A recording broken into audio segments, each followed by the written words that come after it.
0-2. That one hit left center field. Chasing it down. Diving grab, makes the catch.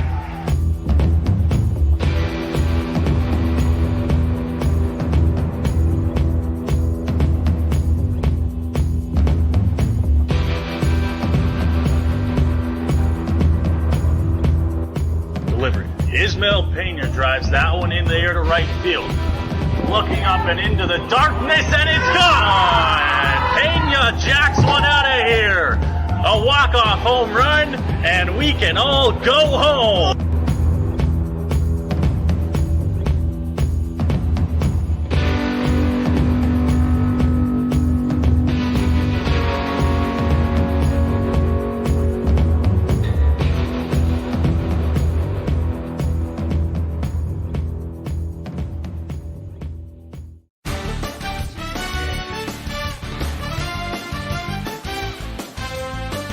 Good evening, everyone, and welcome inside beautiful Labatt Memorial Park here for Game 3 of the first round of the Intercounty Baseball Playoffs. Noah Smith and Dylan Baker on the call for what is sure to be another fantastic game here at the Forks of the Thames River in downtown London. Dylan, we get to see the Majors at home for the first time in the playoffs here. Coming into town, down 2-0 in the series, it's going to be tough. Yeah, it'll be tough for them, and it certainly wasn't an ideal start to the playoffs for the Majors, being down 2-0, being obliterated last night in Welland. It wasn't a pretty sight. I was there, and you were there for Game 1. It wasn't great to see, but they're in front of the home crowd now, a place where they've had success in the past this season, in front of a pretty decent crowd here for a playoff game, and it should lead to success tonight. So the Majors looking to keep their playoff lives really having a little bit of a heartbeat, Dylan. I mean, you go down 3-0, it's going to be tough for sure. You get a win here today, you feel like you're back into things, and really, especially on home soil. Root Chandat, we're going to play an interview with him later on, but we talked to him before the game, and he said, you go to Welland, you expect to, at best, split the series. It would be fantastic, obviously, if you take both, but you want to come home splitting the series. They come back down 2-0, but they know at home field they have a chance to take both games, at least one of them for sure. Yeah, for sure, and obviously you want to take both games at home, show Welland that you can do the same thing that they do, but the last thing you want to do is allow them to take the two here because then you'd be swept. But you want to show them here that you can win ball games, 2 consecutive ball games, and hopefully they can do that on home soil in front of the home crowd. So it all starts tonight for the Majors at home here, down 2-0 in the series, as we mentioned, and back on Sunday as well for game number 4 in the series. Dylan, here's a look at the postseason bracket as we see it right now in the Intercounty League. One other game going on tonight, but other series getting started last night as well around the Intercounty League. Everyone has now played a playoff game, and we see it here now. Yeah, every series is officially underway in the IBL last night, along with the Majors loss to Welland, putting them down 2-0 as you see on your screen there. Barrie beat Brantford 12-2, taking a 1-0 lead in that series, and Kitchener beat Toronto. I believe the score was 8-4 to take a 1-0 lead over there. And tonight, Hamilton will visit Guelph for Game 2 after Hamilton took it to them in Game 1 with an 11-3 win, and we will keep you updated on that throughout the night. So we'll see if Hamilton can take a 2-0 series lead in Guelph tonight. That's going to be a game we're going to want to watch. But, of course, the big one for us here is the one we're covering, Dylan. Game 3 between the Welland Jackfish and the London Majors. A little bit later on, we'll get to the starting pitching matchup. But we want to talk about it a little bit because the Majors are sending Miguel Burgos to the mound, who has had a lot of success this season but hasn't faced Welland this year. No, he hasn't, and it's been strange, and I guess his starts just have fallen on different days. He's never faced the Welland Jackfish in his IBL career. He didn't play them this year, so it'll be interesting to see how he fares, and obviously, when a pitcher has never faced a team, it's advantage pitcher, because he's got a lively fastball, Burgos does, and great off-speed stuff, and that's a lot for the Jackfish to take, for that entire lineup to take, so it's advantage Burgos here, but he'll still have to be careful, because this Jackfish lineup is a very good one. And you look at the other side of the pitching mound there. Starting for Welland is Christian Young, who the Majors have seen a few times already this season. Yeah, the Majors have seen Christian Young twice this season, once here at Labatt and once in Welland Stadium. He got beat up. Cleveland Brownlee is 3 for 6 against him with 3 home runs this season. So Cleveland's had a ton of success against Christian Young, and really the rest of the Majors offense has as well. Izzy Pena's hit a home run off of him. Everybody's doing a great job against Christian Young, and maybe he's the guy that will get the Majors bats going, and they'll certainly hope for that here. So Christian Young against Miguel Burgos on the mound today. It's going to be a fantastic pitching performance from both sides. We've seen both of these guys go this year. We've saw Young pitch against us a few times. Of course, we've been covering Burgos all year long. Here is the lineup that the Majors will be sending out today. Dylan, run us through it. Manager Ruth Chernadet has actually switched up a few things here in the lineup. Yeah, he has, and why not? After abysmal offensive performances in the first two games, only scoring a combined 6 runs between the two, Rupp is shaking things up, and Yuki Yasuda still hitting at the top of the order at second base. Miles Millar jumps from the number 9 hole to the number 2 hole, and Miles has been hitting really, really well in this series. He's been hitting gap to gap, and hopefully he can continue that here and maybe get a ball down into the gap, as DeAndre Asbury-Heath made a bunch of really nice plays in Welland yesterday. Cleveland Brownlee bats third. He's the designated hitter today, and with the amount of success that Cleveland has had against Christian Young, Rupp wanted to put him in that 3 hole so that he is guaranteed to hit in the first inning and not run the risk of a 3-up, 3-down inning and have Cleveland lead off the top of the second. So Izzy Pena bats fourth. Mike Ambrose batting fifth. Byron drops to the 6th hole. He's in right field. Pena is in left. Ambrose behind the dish. Carlos Artiega is at short batting 7th. Josh Williams batting 8th at first base. And Steve Froese batting 9th at third.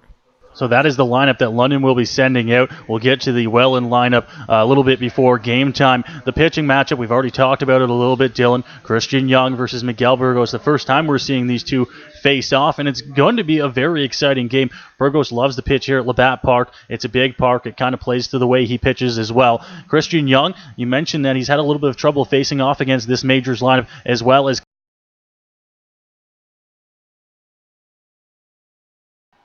Yeah, both guys are have winning records. Burgos at 5-4, Young at 2-0, and you know what? The two don't have bad ERAs. I mean, obviously Burgos is better at 2.96. He loves pitching here at Labatt, loves pitching in front of the home fans, and has great stuff. And as you mentioned, the park really plays to his style of pitching. For Christian Young, he's really only struggled against the Majors, and he has really struggled against them. A 3.65 ERA isn't bad, but against the Majors, he's not been great. He allowed, I believe, 6 runs in his last start. He is 2-0 with a 3.65 ERA in 44 innings. Has only struck out 39 batters. Burgos, through 63 innings, has struck out 67. You get a gist of kind of the pitching staff here for Welland through the first 3 games of the season. You look at, we saw Layer in Game 1, Klinger-Smith in Game 2, and now, although he's not one of their big guys, Dylan, he has been fantastic for them so far this season, a 2-0 record, and you mentioned the ERA, 3.65. That's not bad for a season here in the IBL. Yeah, most certainly is not. And we saw with Julian Higuera, his ERA was still above 3, and it's pretty good. A 3.65 ERA is not bad by any means. So Christian Young has been good. He's just struggled quite a bit against this Majors ball club. So Christian Young will look to redeem that today. We take a look around the Intercounty League. We've already saw the playoff bracket. Dylan, a couple of other games, one other game going on tonight, but a couple of other series going on over the weekend. And what is going to be the biggest surprise, do you think, this season? We saw the 4-4 game in the 8th inning between Toronto and Kitchener. Me and you both talking off air, we agree that we think that Toronto has a chance in that series. Yeah, you know what? Toronto's got a great pitching staff, and the offense isn't bad either over there. And both parks are very small, which certainly does help Toronto. So I think that they could steal 2, maybe even 3 games from the Kitchener Panthers and possibly even win that series. They've got a legitimate shot, so it'll be interesting to see how they fare against a very good team in the Kitchener Panthers. Yeah, the Brantford Red Sox didn't have any luck when they went down to Barrie last night.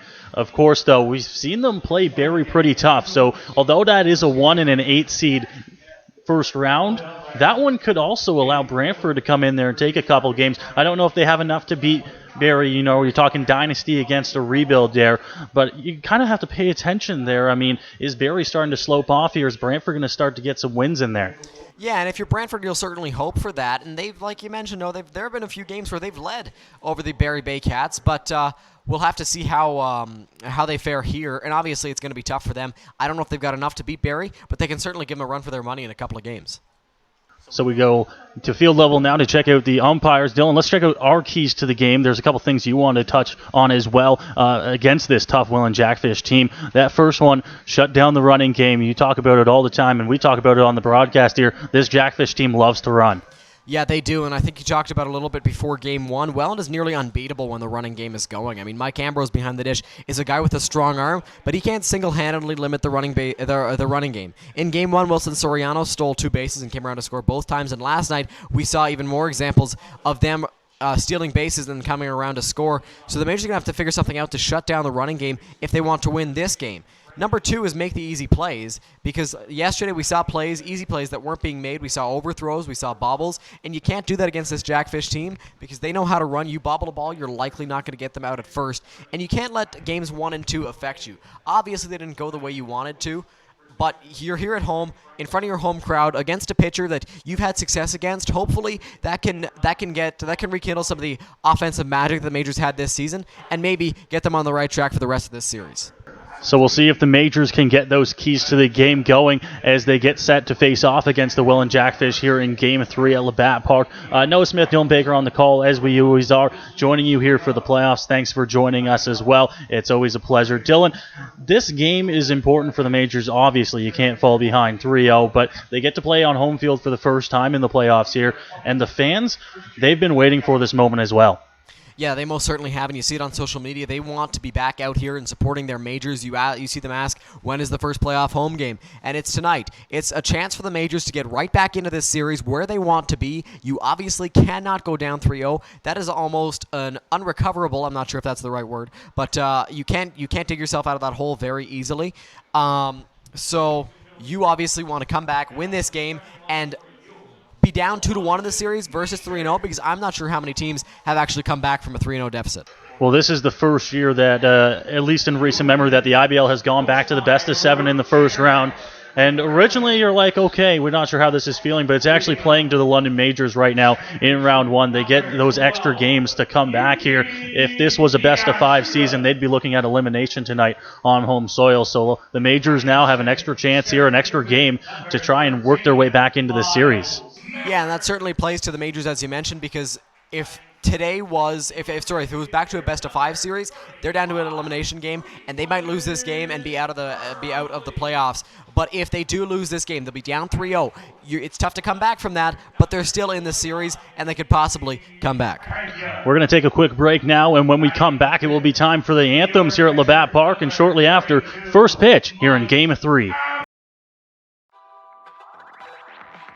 Are you looking for that perfect birthday gift this summer? Then make sure you visit the London Majors team store located under the grandstand at home games or online at londonmajors.com. The Majors store has lots of different items including t-shirts, game-used jerseys, hoodies, and Collins Majors socks, compliments of Collins clothiers. The Majors store also has multiple different styles of London Majors official New Era caps. So make sure you visit us under the grandstand at home games or online at londonmajors.com. Welcome back to Labatt Park here. It is time for Game 3 between the Welland Jackfish and the London Majors. We'll take it down to field address announcer Eric Collins and the national anthems here at Labatt Park. This time we ask you to please rise. Gentlemen, please do with your Jackfish join in the singing of our national anthem. We're going to take on the field to introduce tonight's anthem singer. Thank you, Eric. Tonight our performer is Miguel Burgos. She's a graduate of the Kennesaw Theater Arts Program, currently manager in all summer Jackfish Lineup at Warncliffe in Belmont, who enjoys singing, performing in her spare time, and is honored to be back here tonight to perform the national anthem.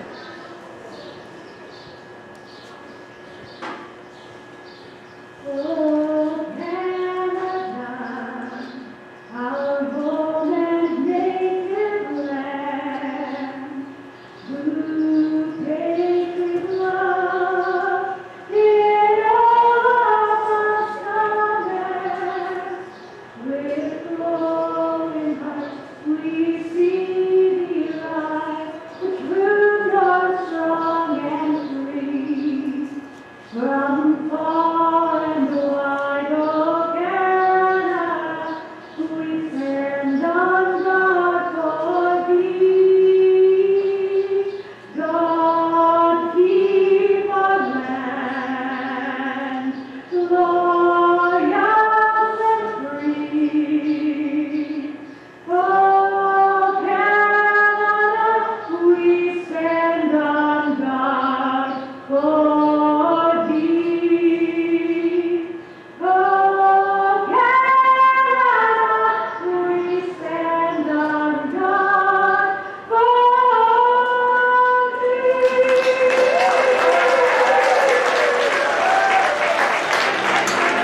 So the anthem's complete and time for Game 3 here from Labatt Park. Noah Smith and Dylan Baker taking you through the action. Dylan, it's going to be quite the game here. Buckle up, ladies and gentlemen. The Majors look to get back into the series. Yeah, the Majors will hopefully be feisty if they want to get back into this one. It's going to be tough because they are in a 2-0 deficit right now, and the Jackfish are a very good team. But you got Miguel Burgos out there. Very good arm. The Jackfish haven't seen him. Hopefully the Majors will be great offensively, and Burgos will put on a clinic on the mound.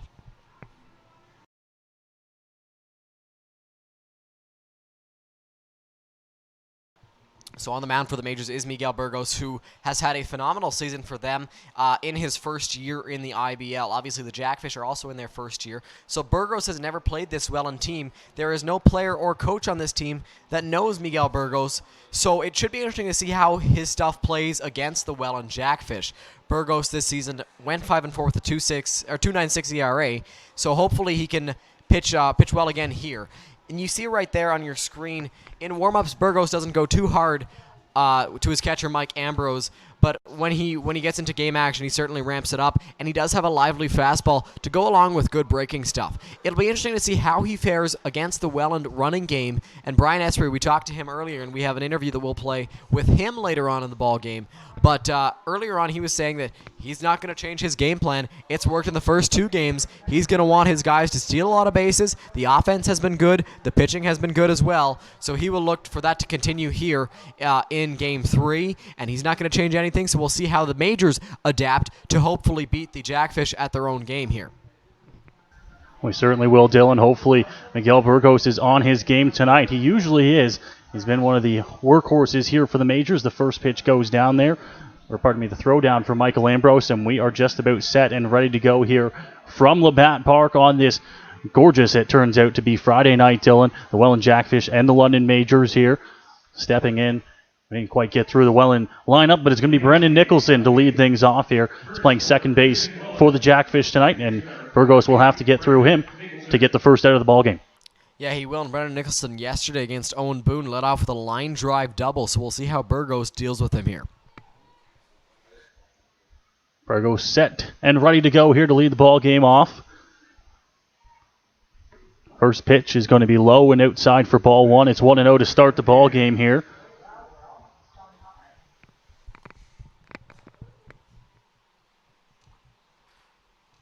Burgos back into his delivery. That pitch is there for a strike, so it evens things up at 1-1. Great job by Burgos to work his way back into the count. We mentioned doesn't go full out in his warm-up, and then he's quick to work when he's on the mound. That pitch, inner edge, called a strike as well. 1 ball, 2 strike. Yeah, good to see with the first 3 pitches. The Burgos is working both sides of the plate. Got a call for strike 1 on the outside corner, and then gets for strike 2 on the inside corner. So Burgos set on his 1-2 delivery here. This one hit on the ground and picked up by Burgos on the mound on a hop. He'll shovel over to Williams at first, and that's how the first out of the ball game will come. A great play on the mound there for Burgos. Yeah, it was a great play for him. That ball was hit hard, but he came up with a snag on the mound. While we get a quick chance, let's take a look at the Jackfish lineup. So Nicholson leads off at second. Brendan Dadson bats second in right field. Mattingly Romanin batting third behind the dish. Bryce O'Farrell batting cleanup at first base. Vaughn Bryan batting fifth in left field. DeAndre Asbury-Heath batting sixth in center. Andrew Mercier DHing batting seventh. Wilson Soriano batting eighth at shortstop. And Nolan Pettipies batting ninth at third. The lineup for the Jackfish as that pitch misses outside. It goes to 1 ball and no strikes here on Brendan Dadson. Right fielder today for Welland. This one's fouled off. So that'll even up the count at 1-1 here.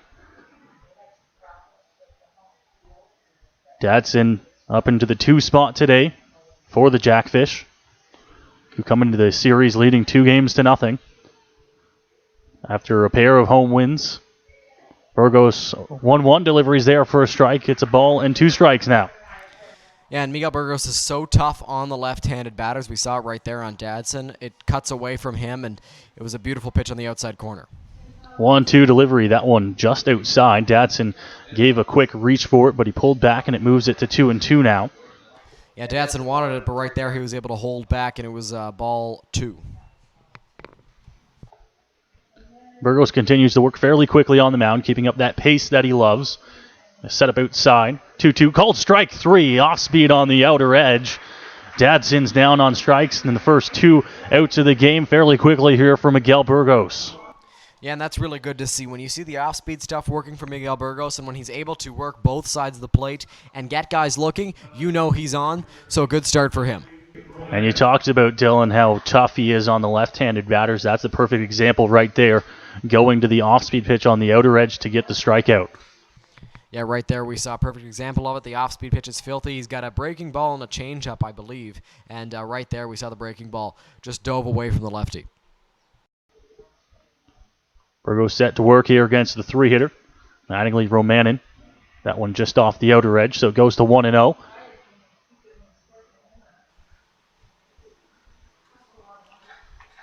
Burgos once again, as mentioned, quickly into his windup.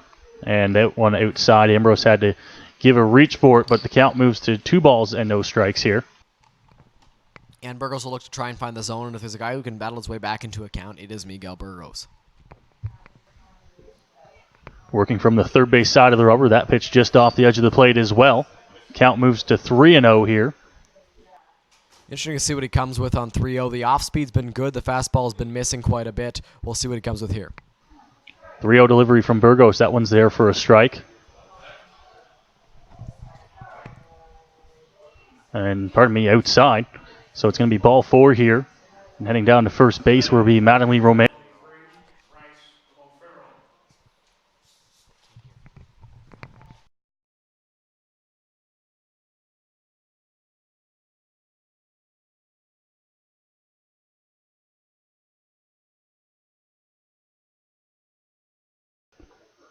So now a runner on here with 2 outs. Fresh count to Bryce O'Farrell, who's sitting in the cleanup spot today. Missing outside there is Burgos, 1-0. Yeah, 5 straight balls from Miguel Burgos. Mattingly Romanin got on base there, and he's been having a series in getting on base against the majors. A walk there, and he's on base yet again. Burgos will check on the runner at first, come to the plate. This one's hit in the air, right field. Coming in a few steps towards the line, and the catch will be made out in right field by Byron Reichstein, and that will be it here for the top of the first inning. The Jackfish will grab a base runner, but that's all they'll get, and it will be time for the majors to bat in the bottom half of the first inning. Yeah, good to see that Burgos is getting fly balls. He's a fly ball pitcher. He does strike guys out, but mostly fly balls. And Byron was over there able to track that ball down, and it's a big park here, so not very many balls get out. Plays well for Burgos. Before the game, had a chance to catch up with manager Roop Chanderdat. Here's my interview with him. Joined now by manager Roop Chanderdat. Roop, it's been a tough start to the series for you guys, but you come home now and a chance to play in front of the hometown crowd. Definitely. Anytime you play a 4 or 5 series, it's going to be close. So, you know what? You're going there thinking you want to split. You don't get the split, but we still got Burgos going tonight. We got one of our aces going, so we're still a confident group over here. You have Miguel Burgos going tonight, as mentioned. Welland hasn't seen him yet this year, so that's good for you guys. You're seeing Christian Young, who you've hit well this year. That's got to be very important coming into this game. You know what? That is huge. It's nice seeing the pitcher. They have the advantage if you haven't seen him. So hopefully Burgos, have a good game, and we can continue hitting Young. Awesome. Thanks, Ruben. Best of luck tonight. Thanks, Rev.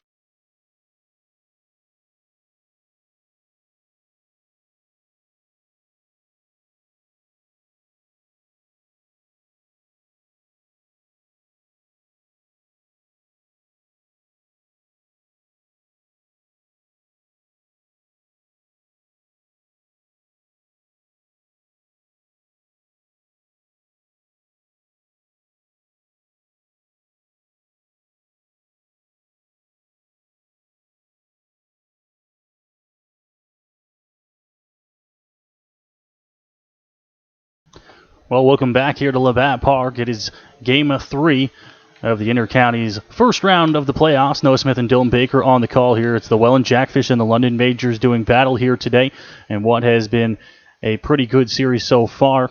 If you're a Welland Jackfish fan, the Majors looking to get into the win column today, Dylan, and they're going to have to do that by getting on the bats early. It's going to be Yuki Yasuda to lead things off here for them.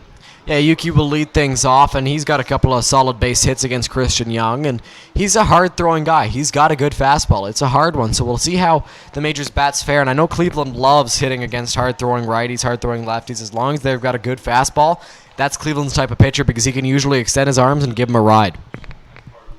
So we'll see if the lineup movements will pay off here for Roop Chanderdat. who has moved Cleveland Brownlee to the 3 spot here in hopes of getting him up in the first inning and getting the Majors on the board early here if they can. Miguel Burgos did his job in the top half of the first inning, Dylan. He set down this Jackfish team in relatively easy fashion there, just seeing 4 batters picking up strikeout as well. So he did his job, and now the Majors need to get that offense going quickly.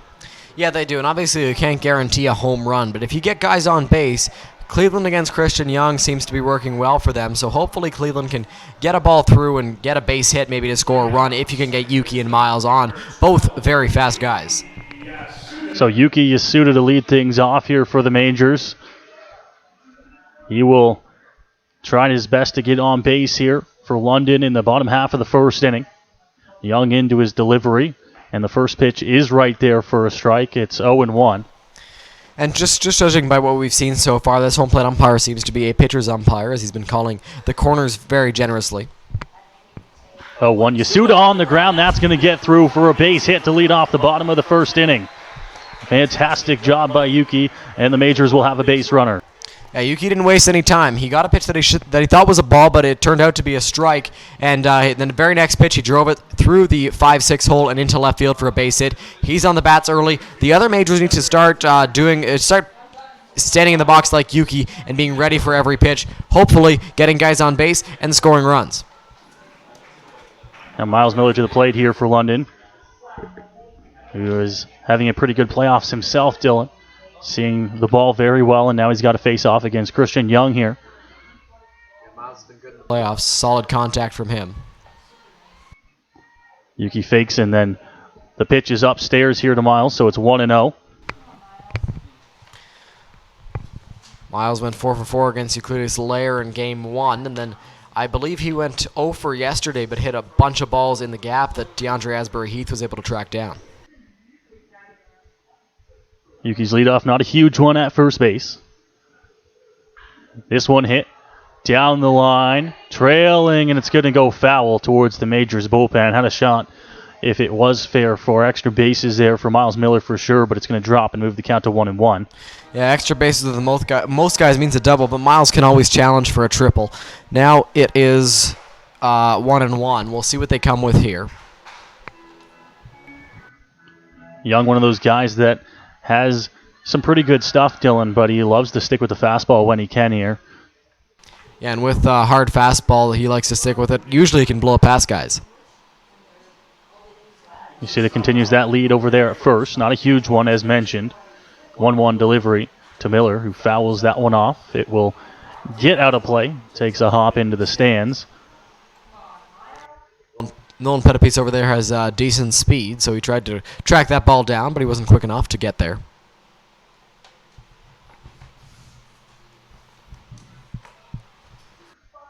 Count moves to 1-2 now here on the Majors center fielder and number 2 hitter, Miles Millar. Here in the bottom of the first inning of Game 3, Yasuda takes his lead over at first base. Young gives him a look. Yasuda's off. Up high, the throw down is going to be off to the left of the bag. The tag not there, and Yasuda's going to have himself a stolen base on a great jump. Yeah, and a great jump for Yuki there, and a pitch that was high. Usually it plays to the catchers better. It's sort of like a pitch out, an unintentional pitch out. Yuki was able to get there quickly, and it was interesting to see Wilson Soriano was kind of lightly jogging over there. Didn't try to get to the bag very quickly. Might have thrown off Mattingly Romanen behind the dish a little bit. Still a very strong throw, but Yuki was in there.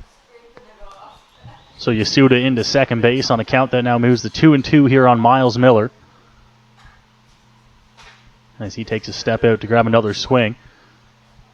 You mentioned that pitch that sometimes plays as a pitch out on the high fastball. That one is a little bit outside as well. Romanen had to reach for it a bit, and that one caused a throw outside. Yeah, and you know what? Usually with pitch outs, they are up and away, but the catcher's expecting it to be there. And right there, I don't think Romanen wanted it to be up and away, so he had to reach for that one and then make a strong throw. Soriano was jogging over there. There was nobody at second base. So now the 2-2 pitch will await once again here. Young has the leadoff man in Yuki Yasuda on second base already. Nobody outs here. 2-2. Delivery. Millar hits that one. Could be trouble as it's going to drop. Diving, sliding grab there made in left field. Looked like it had a chance to drop, Dylan, but it's going to be caught there for the first out. Yeah, and Von Bryan out in left field, we saw it yesterday. He made quite a few sliding grabs against the majors. He's got a lot of speed, and he's not afraid to lay his body on the line to make a catch right there. We saw it again. So now it'll be Cleveland Brownlee to the plate here for the majors. And this is the exact reason, Dylan, that Roop Charandat wanted to move Cleveland Brownlee up in the 3 spot there, as now he's got Yuki Yasuda at second base, just 1 out here, and he's got a chance to even try to find a ball in the outfield. Base hit should score Yuki. Yeah, with Yuki's speed, a base hit to the outfield should score him, and with a runner in scoring position, that's exactly why. As you mentioned, Roop wanted Cleveland in that 3-hole, where he has guys in scoring position, and he has the ability to drive him home. Young into his delivery here as he checks on Yasuda a couple times. Delivery. That one will get through into the backstop here on a pitch that was up in the zone. Yasuda will stroll into third base here, and now all it takes is a fly ball to the outfield to get the first run of the game. Yeah, and a perfect pitch there for Yuki to move up on. Got right past Roman, and it sounded like it hit the bat of Cleveland originally, but it didn't go far around for the ball to hit the bat there. So great job by Yuki reading that and getting to third. So Yasuda moves into third base. Jackfish will play back and play for the out here in the bottom of the first inning. To no surprise against Cleveland Brownlee, who's got a 1-0 count after taking that one up high. Young set on the mound, leg kick and delivery here. Swing and a miss, big cut from the big man. It will even us up at 1-1. Cleveland tried to hit that one the same place he hit the last couple of home runs against Christian Young, way out of here, but missed that one there. Count on 1-1 with 1 out now. Brownlee the batter against Young on the mound, who delivers here. Brownlee fights that one off. Tough play as it's roving over into shallow right field. It's off the glove and it's dropped. Brownlee now roving over to second base. The throw on line, and he's out. A run will come across to score, but Brownlee thinks that he beat the tag at second. And I don't think he's going to have much of an argument, but the first run of the game will come across to score here for the majors. Yeah, and right there, a strange play. We'll await the official scorer's ruling on that one. We'll get it to you as soon as we can. Brandon Nicholson just dropped it. A very tough ball for him to get. I'm shocked that Dadson didn't call him off to try and make the play there because he's moving in. Nicholson's moving out. It's a tougher play for Nicholson, but he dropped the ball, and then Cleveland tried to move up to second. It looks like he might have got his foot in there from up here, but the call was out on the field. At least the majors are able to score a run. So the majors grab a run there and move the score to 1-0 here. Now bringing up Izzy Pena to the plate. Now Izzy Pena to the plate, who is looking to get something going with 2 outs here. That one's across for a strike. It's 0-1 on Pena. Major striking first here in game number 3. That one is a breaking ball across for a strike as well. 0-2. We now have the ruling on the field or the ruling from the official scorer for Cleveland's hit. It turns out to be a single and a 9-6 putout. Pena up the middle, and it's going to drop in front of Asbury Heath. So Pena's going to have the majors' third hit of the inning and be on base here with 2 outs. Yeah, and the majors have come ready to hit with 3 hits in the first inning. Yasuda wasted no time and got on base. Cleveland got a base hit, scored a run, and now Izzy's right back on base. I'll be it with 2 outs, but Ambrose has a good chance to move him up and hopefully score him if he can find a gap here. Certainly right. The majors ready to hit here in the first inning. Yasuda's single. Probably the hardest hit one of all 3. Brownlee didn't get a whole lot on the one to right field, and Pena kind of fought that one off into center field. But he's on base nonetheless with 2 outs here. Young's got to work from the stretch once again with a runner on. And now Mike Ambrose to the plate here. You see his stats at the bottom of your screen in the regular season.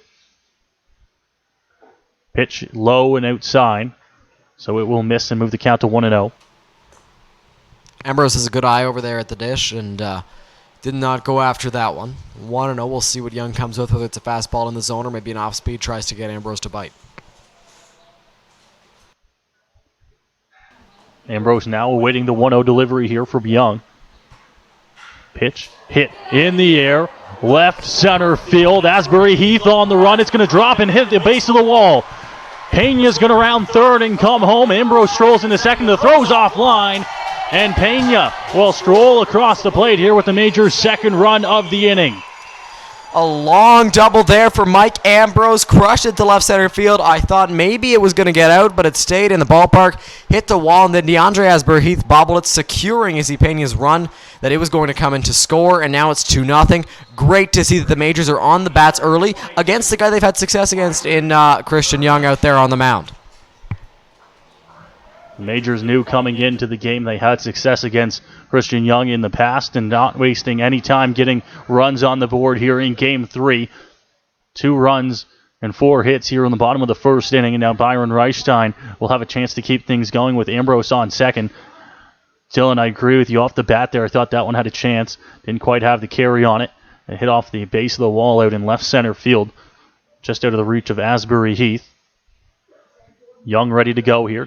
Checks on Ambrose at second. Delivery on the ground. Diving play at first. Give me a close play at one. Reichstein just barely gets beat out there, and now he's down behind first base. Looked like he might have stepped on first awkwardly. And he is rolling around. This is not good for the Majors.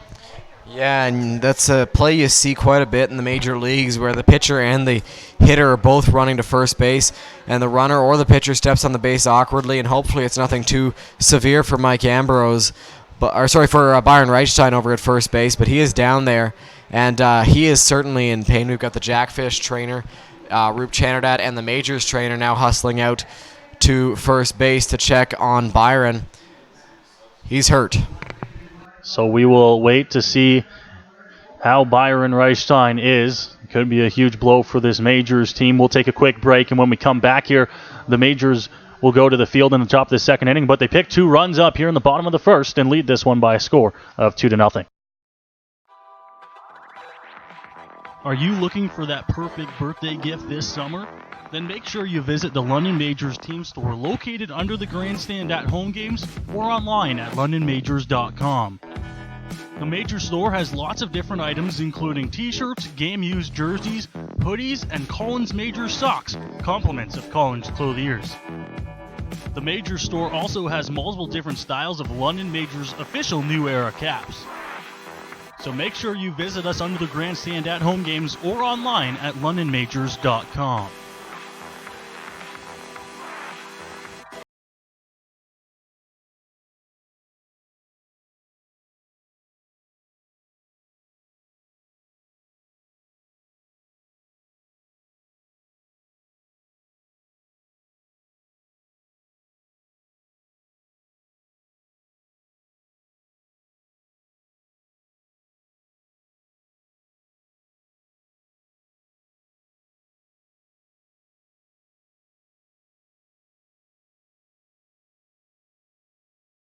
So we welcome you back here inside Labatt Memorial Park for Game 3 of the IBL playoffs. The Welland Jackfish lead the series 2-0. And you see there on your screen, the Majors have struck first here in a crucial Game 3 for them at home, putting up 2 runs in the bottom of the first inning on a pitcher they know they can hit in Christian Young on 4 hits there. It all started with a leadoff single for Yuki Yasuda to get things going, and then things just kept going. Cleveland Brownlee, a single down the right field line opposite way. Mike Ambrose as well. And then a tough play at the end of the inning there for Byron Reichstein. We will wait to see the official word on him.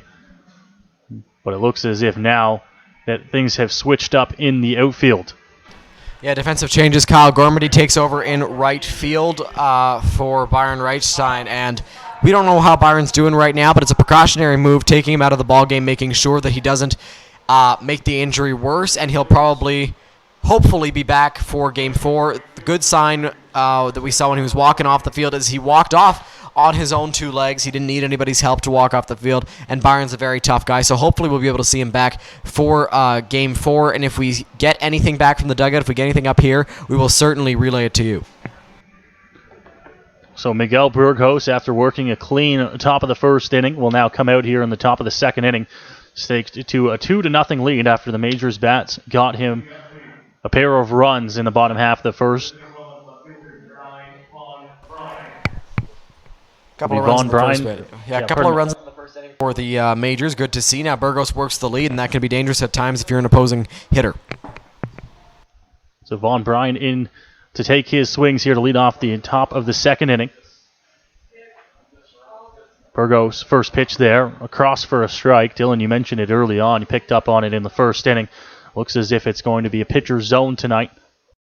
Yeah, and the home plate umpire has been calling pitches on the corners quite a bit.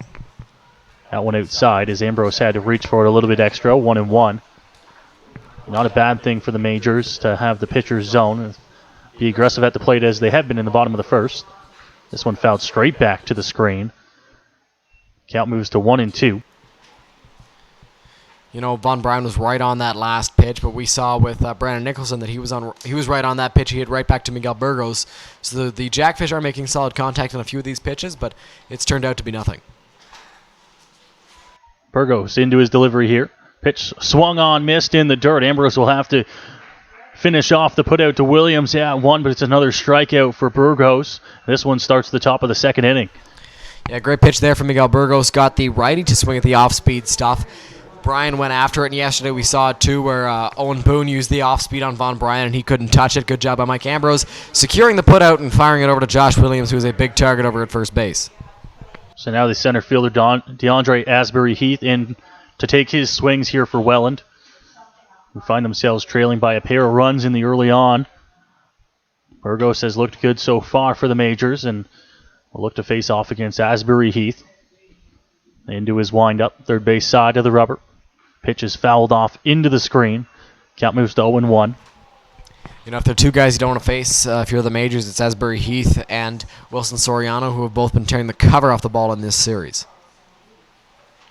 It's a weird thing as well, Dylan, too. The players that can give you the most fits in this lineup hitting in the 7 and 8 spots. Burgos, that one hit on the ground. Shortstop, Ortega, throw across, right on the money. Scored a 6-3 put out here. That's the second out here at the top of the second. Carlos Ortega is so smooth over there at short. He made the play in the hole and fired a strike over to first base for the second out. You'll hear a lot of broadcasters, analysts talk about the internal clock on the infield, Dylan. Ortega's got a perfect one as he knows who's coming down the line. He takes his time there, and the throw arrives right on the money and right in time. Yeah, he's got a great internal clock. Carlos just such a great defensive infielder, and he can get on base. Pitch here. That one is going to just miss outside, 1-0 here. Burgos falls behind, although he's been fairly aggressive all game long, getting ahead in the counts. Swing and a miss there from Andrew Mercier, the designated hitter. Counts even at 1-1. And Burgos just so tough on lefties. The fastball going away and hard. It's very tough to hit. Mercier went after it. Pitch. Mercier swings through that one. Looks like he fouled it off. Nonetheless, count moves to 1-2 here. And now another chance for a strikeout here for Burgos, who's looked well so far. Yeah, he's looked really good. And another off-speed there fooled the lefty. 1-2 delivery. Burgos to the plate here. This one hit in the air. Center field trailing a bit towards left. Millar is there in center field. He'll get the catch and make the out there. And that will do it here for the top half of the second inning. Another good inning for Miguel Burgos, Dylan. Yeah, it most certainly was. Burgos has had everything working so far. The fastball's been good. The off-speed's been biting. It's been really great to see, and hopefully he can keep this up. Dylan, you had a chance to catch up with the Welland Jackfish manager before the game. Here's your interview with him. I'm here with Brian Essery, the manager of the Welland Jackfish. And Brian, you know what? Your offense has been firing on all cylinders. What's been the key against the Majors pitching? You know, they got good pitching. London's got good pitching. We've been fortunate these first two games that we've been able to cash some runners, and we got good team speed, and we've been utilizing that as well. And so far, so good for the first two games, but it's a long series. So. Yeah, it is. And you know what? Shifting over to your pitching now, it's been really good against the Majors offense. Why has your game plan worked so well? We haven't changed our game plan, Noah. Our game plan's been the same all year. We're a team built on good pitching, good team speed, and good defense, and that's what we've been doing throughout the first two games as well. So. Yeah, now you're at a building that's not your home park, but you're in a building that you've had success in the past. What's the key to taking at least one of the next two games here? Again, we're not going to change what we do. I think everybody in the league knows it. We're about team speed and good pitching and good defense. We'll continue to do what we do. this park is very similar to ours. It's a big park. It's spacious, which we like. We built our team around that for the season. So I think that's why it translates well from our park to here. We can play Jackfish baseball at our park as well as in London. Thanks a lot, Brian. That is the interview with our very own Dylan Baker. Had a chance to catch up with the Welland Jackfish field manager Brian Asari, who has his team up 2-0 in the series, Dylan, and coming in to this game was looking to try to take a 3-0 lead. The London Majors battled back here in the bottom of the first, and you see the score there. That's where we are as we head to the bottom half of the second. Yeah, and it's been good to see that the Majors have bounced back, and obviously if you're Brian Essery, you obviously want to take a 3-0 lead here, and Christian Young just hasn't looked himself out there on the mound. He's looked, like he said, the jitters a little bit in his first start of the postseason. His delivery to the plate, and that one's going to miss to Carlos Arteaga, who stands in here to take his swings in the bottom half of the second. To the plate here, that one's called a strike, so Young does work his way back into an even count at 1-1. Arteaga on the season, you see his stats in the bottom left. This one hit on the ground. Going to be a tough play. Soriano, good throw across, is going to be in time to get the Major shortstop.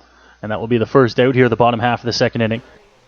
Good play by Wilson Soriano over there, and we're talking about the internal clock with Carlos, who's a shortstop as well, and his good arm. Same thing with Wilson Soriano, a very good defender over at shortstop. So Josh Williams will take his swings here, facing off against Christian Young. Dylan, me and you had a chat down on the field while the Majors were taking BP, and if there's a guy that we feel that Williams can tee up here, it might be Christian Young. He's got that hard fastball, and he loves to use it. Yeah, and if he leaves one up, don't be shocked if Josh Williams sends it for a ride. The first pitch is there for a strike, however. Williams will fall behind in a hole 0-1. Williams looking to try and start the inning here for the Majors with one out after the putout. That one just inside. Evens it at 1-1.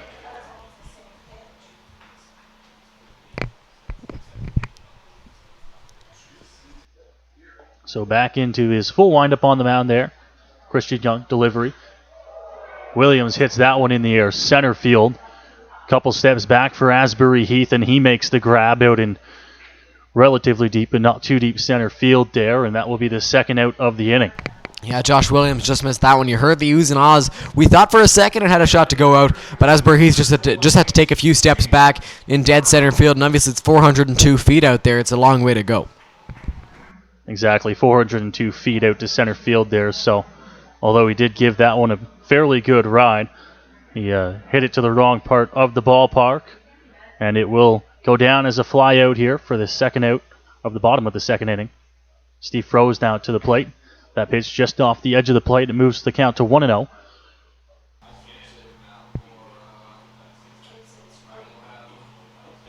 Froese looking to try and get a two-out rally start. Swings right through that one. So the count moves to even at a ball and a strike apiece. Steve Froese, good count worker. He likes to work the count, and he does a great job of it. Squares around to bunt on that one. On 1-1, it looked like it will go down as a strike there, however. Interesting move, squaring around to bunt on 1-1 with two outs. Yeah, very interesting move. Maybe he got the sign from Brett Wales. Didn't look like he wanted to bunt there. I'm shocked he didn't pull back. But a foul ball it looked like on that one. Possibly noticing the third baseman for the Welland Jackfish and Nolan Pettipies playing a little bit back, but with two outs, you don't usually expect Steve Froese to lay down a bunt, especially on a 1-1 count. But the count moves to 1-2 now, and a chance for Young to have himself a clean bottom of the second. That pitch just up in the zone, 2-2.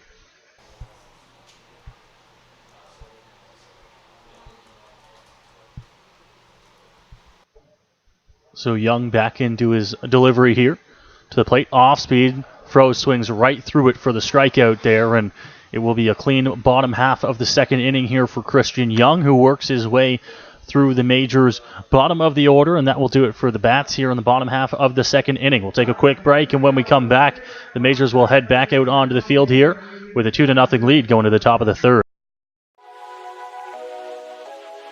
Chances are, if you've been out to a London Majors game this season, then you've noticed all the advertisements around the field. If you're wondering how you can get your business involved, then reach out to us and we can put you in touch with Angela at angela@londonmajors.com. We can help you find innovative ways to help your business grow with the London Majors.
Welcome back as we move along now to the top half of the third inning. Miguel Burgos back on the mound for London. He's looked pretty good so far, Dylan.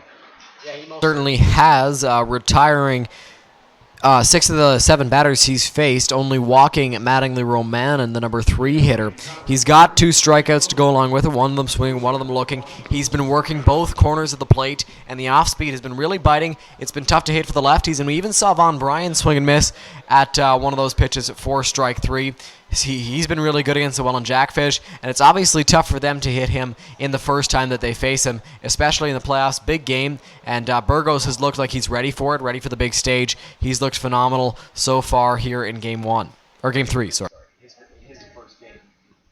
Game 3 here of the first round inter-county playoffs. Burgos set, and delivery to the plate is going to miss low, so the count will move to 1-0. Wilson Soriano here to take his swings for the Jackfish, leading off the top of the third. Pitch is hit in the air, left center. Millar on a run. Back just a few steps in front of the warning track, will make the grab out in deep left center. That's the first out here of the inning. Yeah, and we see it all the time. Wilson Soriano has a lot of power, and he gave that one a ride, but Miles Millar, a very good defender, out in center field, was able to track that one down just in front of the wall, so good job by Miles there. So there is the first out here of the top of the third inning. Coming on the fly out to center field. So now Nolan Pettipiece will get his first swings of the ball game here with an out in the top of the third inning. Pitch. Called a strike on the inner edge for Burgos. He gets ahead 0-1. Benefits of a pitcher's umpire right there, getting both corners called so far in this ball game. This pitch hit in the air. It's Yasuda right on the edge of the grass of the infield making the catch there. And that will be the second out here, so a quick 2 outs for Burgos to start the third. Yeah, we talked about the strikeouts, but right there we saw 2 quick outs on 2 fly balls, one that was hit pretty deep that Miles Millar made the grab on, and then a little pop-up to Yuki. So Burgos is working quickly, and he's getting outs just as fast. They always say, Dylan, strikeouts are nice, but they do take up a lot of your pitch count. Having to throw at least 3 pitches to get a strikeout, and then sometimes all it takes is that 1-pitch fly ball, and you can have yourself a couple quick innings here. Burgos has 2 outs already here in the top of the third, squaring around a bunt, but that one's right there for a strike anyways.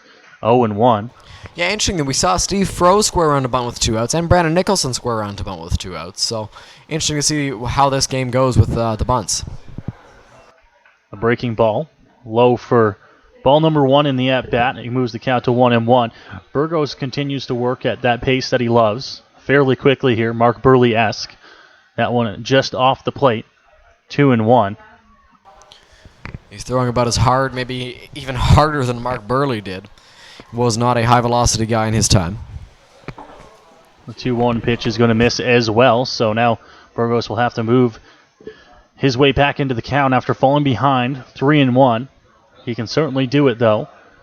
Loves to work back into the counts. Ambrose sets up his hat outside. Swing and a miss there as he gets the cut right through from Nicholson. It's a full count now. Yeah, and we saw ball 3 called on a pitch that was low, and it seems like the home plate umpire, while he's a pitcher's umpire, is more of an east-west umpire versus north-south. 3-2 pitch. This one hit in the air. Left field, a couple steps back, and now a couple steps in. And the catch will be made out there in left field. So the Majors have themselves another clean top of the third inning there, thanks to in part by the man on the mound, Miguel Burgos, who has looked good so far, Dylan. Yes, he most certainly has. He's retired 9 of 10 batters in this one, only giving up the walk to Romanen. He's been working well as the flyout pitcher that he is, and he's even gotten 2 strikeouts along the way. So Burgos has been phenomenal here on Instagram night at Labatt Park. Instagram night, of course. If you're down or making your way down a little bit later on to the ballpark, make sure you find the Instagram cutout. Take a picture with it. Do the magic online, and a chance to win some season passes next year as well. Me and Dylan are going to have to make our way down sometime tonight to get our picture with the Instagram cutout. Yeah, we want those season passes just as much as you guys do, so you guys are going to have to compete against the broadcast duo. We have been bothering our team photographer, Matt Hiscox, for a picture of us for some time now, haven't we, Dylan? And he has been bugging us that he takes a few good pictures, but I haven't seen one yet, Dylan, have you? I have not, no, and my Instagram feed's pretty dry. No pictures of me broadcasting, and I'd love to have one with you and I in here because we've been doing this all season. No pictures from Matt, though. So Matt Hiscox will have to get on that, especially for Instagram night tonight. So make sure if you want any more information on that as well, check out online. Christian Young is back out for the bottom of the third inning here for the Jackfish. He's given up 4 hits and 2 runs over the first 2 innings of work for him so far. The Majors will send the top of the order to get things going. Yuki Yasuda, who led things off with a base hit in the first, will be the first man to greet Christian Young here in the bottom of the third inning.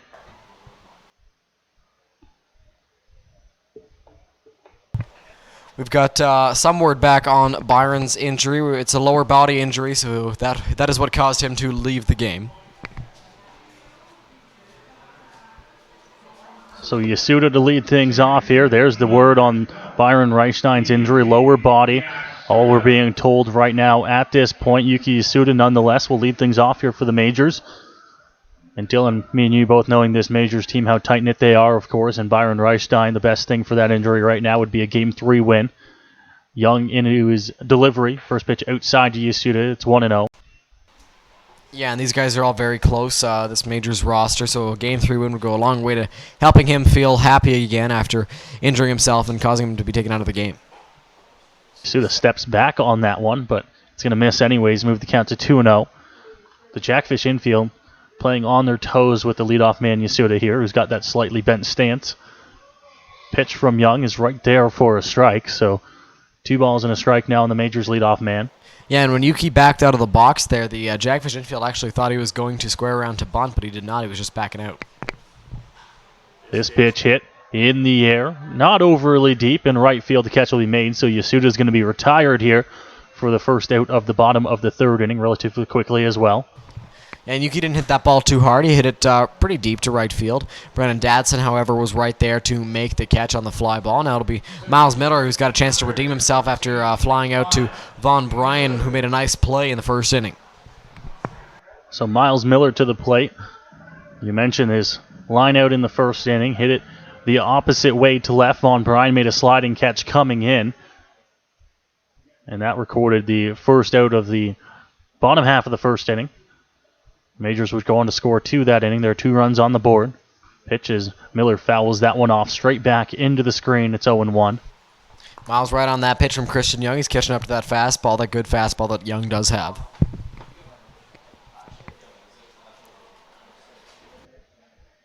So 0-1 here on the Majors center fielder.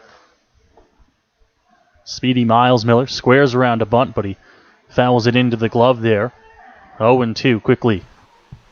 A lot of bunt attempts here from both teams. Both sides have been bunting quite a bit, or squaring around to bunt quite a bit. So 0-2 to Millar, who's a fairly good 2-strike hitter as well. See if he takes a few. That one will go for ball 1. 1-2. That one just missed there. Looked like it was a little bit high on Miles Millar. Did not go after it. Good to see. 1-2. Now Young into his delivery. Pitch inside to Millar. That one almost came in and hit his legs there, but nonetheless, the count will move to 2-2. Good block there from Mattingly Romanen getting across and blocking that ball, not allowing it to get past him. I know there's nobody on base, but it's good to see for the Jackfish that he can do that in case that happens when there are people on base. 2-2 count, 1 out on the board here in the bottom half of the third inning. Young is delivery. Miller on the ground, right back up the middle. It's going to be a base hit. Good two-strike hitting for Miles Miller. We'll have a speedy runner on board here with 1 out, and Cleveland Brownlee coming to the plate.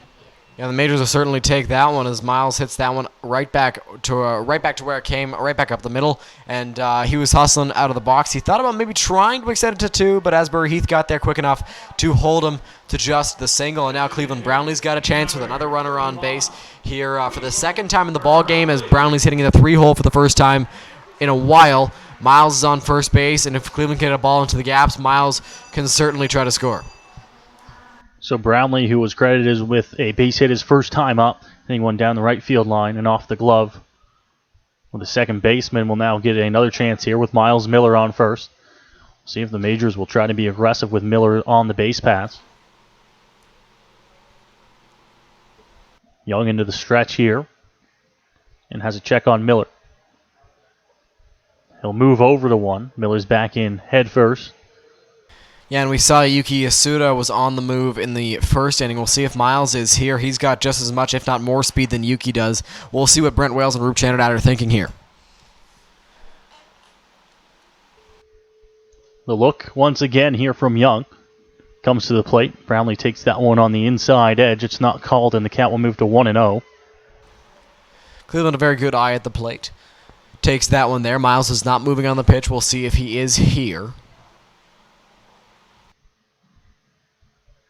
Miller's lead, not a huge one over at first base. A couple steps off. 1-0 now. Young checks. Miller's off. Brownlee fouls that one off. He'll get out of play. So they did have the runner in motion, but Brownlee had the green light to swing, possibly a hit and run as well. The count will move to 1-1.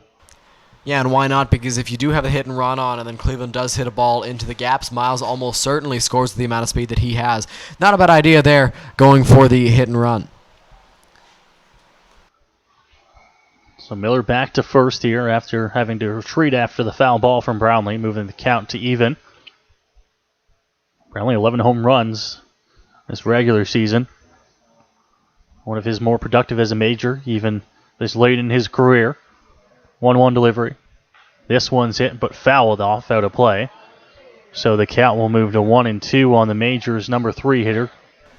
Now Cleveland just fighting that one off. Another pitch he wanted, but he still went after it and hit that one foul. We'll see how he fares here on 1-2, whether Young comes with the off speed or throws him a fastball, tries to blow it by him. They're not off on that pitch, so he'll stay there. Now the count moves to 1-2. We'll see if they risk sending him on a 2-strike count. Set, ready, he's off. The pitch outside in the dirt, so Miller's going to be up easy at second. And that's a big base advancement here for the Majors, with still just 1 out on the board.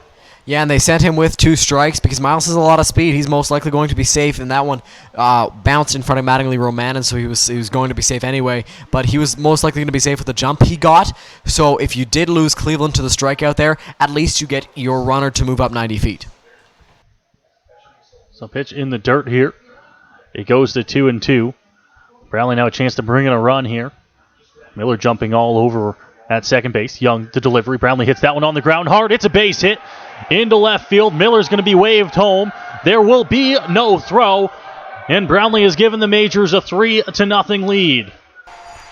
Great to see there. Cleveland did his job. He got a ground ball into the outfield, and Miles, with his speed, was able to get around third and score the Majors' 3rd run of the ball game. Von Bryan didn't even bother throwing to the plate. He knows how much speed Miles Miller had, and he knew that he had no shot. So a great job there by Cleveland Brownlee to bring in the Majors' 3rd run of the ball game. And Dylan, how important now was that advancement from Miles Miller, the stolen base there, moving up 90 feet to second base. That scores a run, and without that, the Majors don't have that 3-0 lead right now. Oh boy, that was huge. With 2 strikes, they sent Miles anyway. He got to second, and like you mentioned, Noah, he's not in scoring position if they don't put the steal on there. Izzy Pena to the plate here. Brownlee takes a couple steps off. That one's fouled off at the plate. Moves to 0-1 on Pena, who's got a hit today. You know what I'm noticing here, Noah, is that everybody's coming ready to hit. Everybody's in the box looking for a base hit, looking to try and move them over, not trying to hit balls over to the tallest building in London out in downtown, but trying to get base hits, piecing things together, and scoring runs. A change in approach from games 1 and 2 in Welland. A pitch here from Young. Pena hits that one in the air, left field. Center field, pardon me. Asbury Heath to his left and makes the grab there. That will be the second out of the inning. You know, Asbury Heath does a great job of covering ground out there, and Izzy Pena hit that ball really, really hard to center field, but Asbury Heath was able to track it down, make the play for the second out. So Mike Ambrose to the plate now, as he will look to try and duplicate what he did back in his first at-bat of the day. And drove one to the wall out in left center. Brownlee's on first base here. Young into his set on the mound. The pitch off speed, and it's going to be called a strike to Ambrose, so the count moved 0-1. Ambrose thought that one was outside, and pitcher's umpire east to west there. That pitch was on the outside corner. It wasn't too high. Ambrose thought it was a ball, but the call goes for Christian Young out there on the mound. The check once more on the base runner to Ambrose, who's ready and awaiting his 0-1 pitch. Now time's called. Looked like by Ambrose in the batter's box. The Majors have pushed across 3 runs here, 1 in this inning, and maintain a 3-0 lead here in the bottom of the third inning. Exactly what they needed to do here in game number 3, get ahead early and get up early in the game. They've done so far. They've done a good job of it. Pitch from Young, that's inside, as Ambrose had to stretch back a little bit before that one came in, 1-1.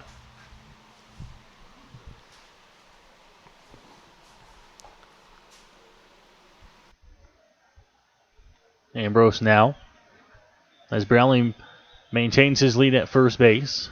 Not a huge one as well, maybe one step off. 1-1 delivery, as Ambrose fouls that one off, and will get out of play. A ball and 2 strikes now. Ambrose did a good job of fighting that pitch off and hitting it foul. Looked like it hit the corner, might have just missed it, but not taking any chances. Ambrose fouled that one off and is still alive here. It's a big 1-2 pitch coming here for Christian Young on the mound, who's an out away from getting through this third inning. Brownlee's on first, Ambrose at the plate. Comes set. And now the delivery here. Fastball. Ambrose hits it in the air, right field. Not deep.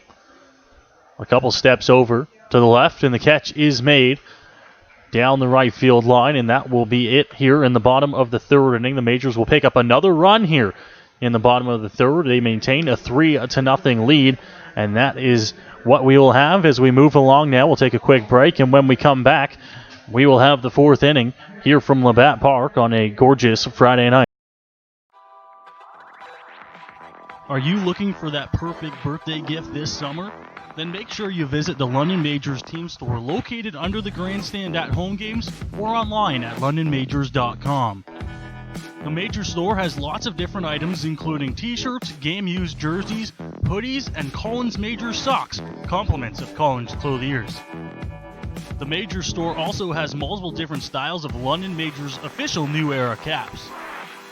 So make sure you visit us under the grandstand at home games or online at londonmajors.com.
Well, welcome back here to the top of the fourth inning at beautiful Labatt Memorial Park here in the IBL playoffs. First round between the London Majors and the Welland Jackfish. The first two games of the series on the road for London up in Welland Tuesday and Thursday night.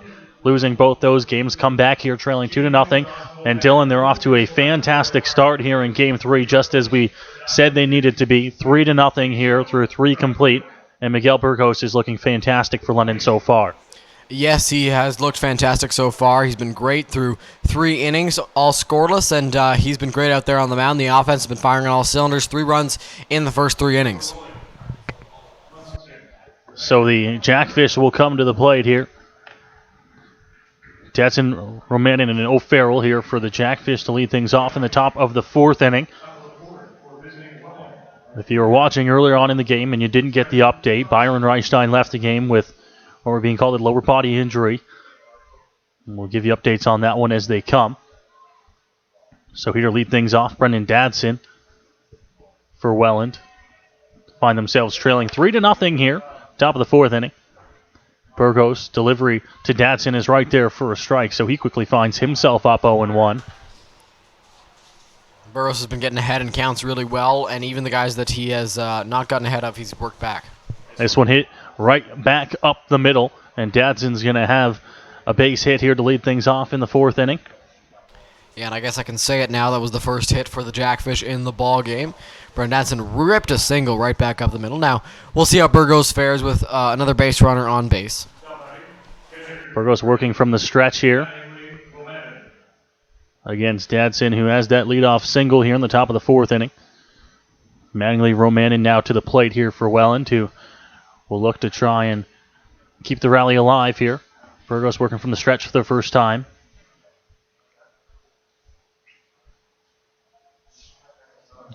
Ambrose gives his sign and then moves to set up slightly inside here. Pitch catches the outer edge. Instead, Burgos will get ahead, though, nonetheless, and it moves to 0-1. Great job by him, who's been working ahead all night long, finding the outer and inner edge of the strike zone. Dylan, you mentioned the umpire zone tonight, more east to west as opposed to north to south, and Burgos has been finding it. Here's the 0-1. Way outside. Ambrose will have to go back to the backstop, moving up the 90 feet and taking a hard turn. Is going to be Dadson, but he'll just go to second base. Yeah, now the double play is out of order, and we'll have to see how Burgos works here. He'd obviously like the strikeout, if possible, but nobody out in runner in scoring position. Not really how you want to be pitching, but you do have a 3-run lead thanks to your offense, so Burgos does have a little bit of room to work here. He can still come right at the batters as well. Doesn't have to necessarily beat around the bush. It's a 1-1 count here on Romanin. Swung on and missed. Burgos blows the fastball right by him on the outer edge. Ball and 2 strikes. Romanin was looking to go absolutely deep there, and he was the first base runner for Welland. He walked in his first plate appearance before Dadson singled there. The 1-2 delivery as Burgos checks on Dadson at second. Delivery. This one right there. Burgos thought it should have been called, and the count moves to 2-2. Burgos thought it should have been called. So did the fans, and frankly, so did I. Looked like it was a strike from up here. Burgos didn't get the call he wanted, and now he's got to bounce back. Can't let that affect him. Still got to come back with a good pitch and hopefully get a strikeout because there is nobody out here in this inning. So 2-2 delivery now. Miguel Burgos to the plate. That one called strike 3 on the inner corner. So he gets that one. And there is the first out on a strikeout here at the top of the 4th inning. Yeah, and the home plate umpire felt like he had to give one back to Miguel Burgos after he missed that last call, and oftentimes we'll see that quite a bit. And it frustrates you as an opposing player when you know the umpire has to give one back to the pitcher, but Mattingly Romanin should have gone after that one with that in the back of his mind, that oftentimes umpires will do that. And right there, it paid off for Burgos, who's got his 3rd strikeout of the ballgame. So now to the plate is Bryce O'Farrell for Welland. On a 1-out runner on second situation for him. That one is a breaking ball that doesn't catch the zone, 1-0. O'Farrell moved up to the cleanup spot today. Swings a strong bat here for the Jackfish. He's playing first base. Caleb Feuerstick has left the team. That one inside. catches the edge there, and the count moves to 1-1 here. And Feuerstake was not released by the team. He went back to school, so they needed someone to play first base. And Bryce O'Farrell has stepped up, and they moved him to the cleanup spot yesterday, and he's back there today. 1-1 once again here. Burgos delivers. This one hit down the line, but will go foul. Way out over top of the grandstand. Count will move to 1-2. 1-2, maybe Burgos comes with an off speed there after the fastball that O'Farrell gave a ride. So a big 1-2 pitch coming here from Miguel Burgos. Does a quick check on second. Delivery to the plate. That one's in the dirt. Good block by Ambrose. Going to have a shot at 3, but quickly getting in and sliding head first is Dadson. And he'll be over at third base with 1 out now. Yeah, and a phenomenal read by Brandon Dadson there over at second base. Thought that ball was going to be in the dirt. Ambrose blocked it up really nicely, but unfortunately he could not get the speedy Dadson at third. Thought for a second that Ambrose keeping the ball in front of him might have a chance at third, but it got a little bit too far away. And now it's a 2-2 count. Ambrose moving to set up way inside. Pitch from Burgos is out as he misses his spot. The count will move to 3-2. Yeah, and correct me if I'm wrong here, Noah, but this count was 0-2 or 1-2 at some point, and all of a sudden now it's full. Last thing you want to do if you're Miguel Burgos is walk a guy, but then again, it might not be that bad as the double play will be in order. See what happens. 3-2 pitch. Hit on the ground. Froze. Takes a funny hop. Gets the throw in time to Williams at first base. Dadson's unable to move from third, and there's the force out for the second out of the inning.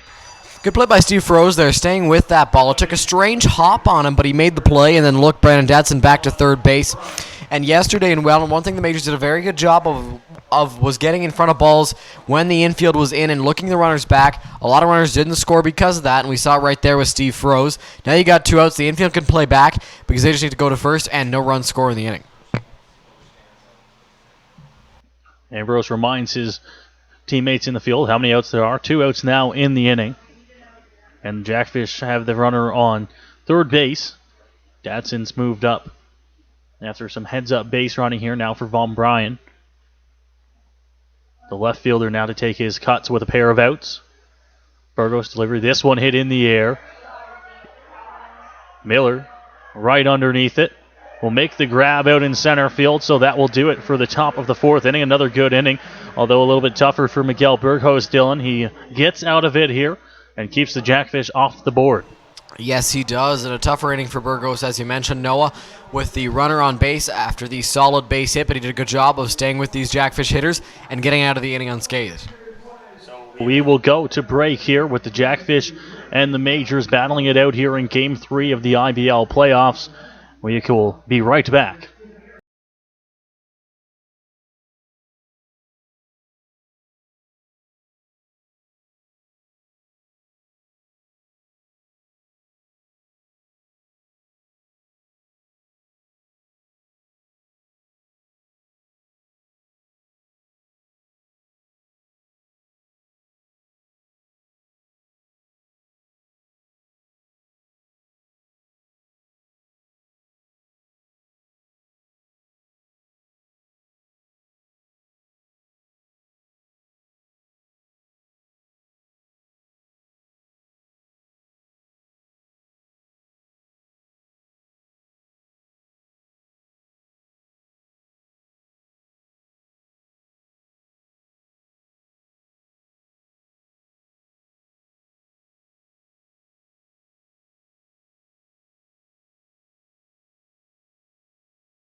Welcome back here to Labatt Park. The new change in the ball game will get to take some swings now, Dylan. Yes, Kyle Gormady, who came into the ballgame to replace Byron Reichstein, who left with a lower body injury, is now getting his first at-bat in the ballgame as he digs into the lefty batter's box. And Gormady's been hitting well, or was hitting well as the season ended. I believe this is his first at-bat of the postseason, though. So Kyle Gormady into the game here as the replacement, now taking his first swings. You see his stats for the season, the bottom of your screen there. First pitch here, right there for a strike, so he falls behind 0-1. Gormley just wants to see a pitch from Christian Young. Obviously, he was not in the starting lineup, has not seen him yet. Most of these majors hitters have seen him twice already. Gormley now awaits the 0-1 delivery. He'll check his swing there. They'll peel down to third base. He doesn't go around. So the count moves to even now at 1-1 here on Kyle Gormandy. Good job by Gormandy there, holding it back and not going after that pitch. Young set on the mound here. His 1-1 delivery. Gormandy takes that outside. It's off the plate, so the count will move to 2-1 in his favor. Gormandy's in a hitter's count now. He can't waste it against Christian Young. 2-1 delivery as Young comes set on the mound. Gormandy takes that one right down Broadway for a strike. It's even at 2-2 now. Gormandy's been in the game a few times throughout the season, coming in to the outfield, primarily playing first base as well. Yes, he has come in as defensive replacements and as a pinch hitter. A few starts as well in the late season at first base. One of the more stellar defensive first basemen still really on this major squad as well. He can help you out and bail you out on defense. Yes, he can. He's a great defensive first baseman. The majors are lucky to have him. So the 2-2 pitch here to Kyle Gormandy as Young comes to the plate. Swing and a miss there, right through it on the fastball. And there's the out on Gormandy as he swings right through it. First out of the inning now, and now Carlos Arteaga will come to take his swings here in the bottom of the fourth inning.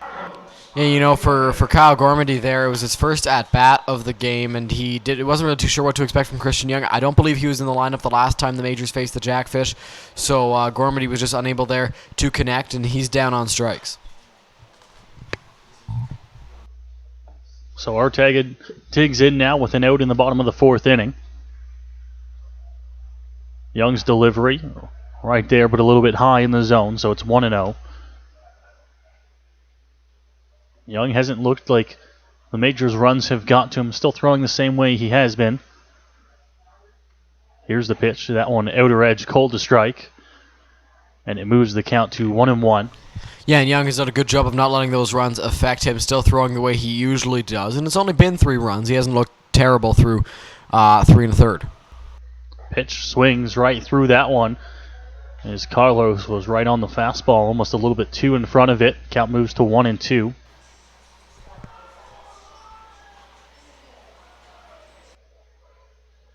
Chance now for Young to try and pick up his second out. And now time called at the plate there.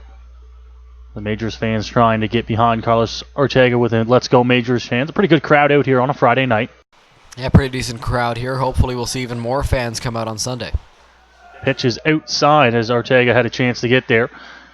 The cheers pick up a little bit here at Labatt Park as all the fans trying to get into it. Yeah, fans are doing a good job of staying in the game with some pretty significant Let's Go London chants or Let's Go Majors chants here. 2-2 count now. Pitch from Young. Arteaga fouls that one off. He'll get out of play. So that count will stay at 2-2 here. Main grandstand as well as the 2 closest on the sides filled up. Probably about 75-80%. A good crowd here on this Friday night. 2-2 count to Arteaga. This one hit on the ground. Second base. 2 hops and the throw over to 1 is just in time to get the speedy shortstop at first. And there is the second out here at the bottom of the fourth inning.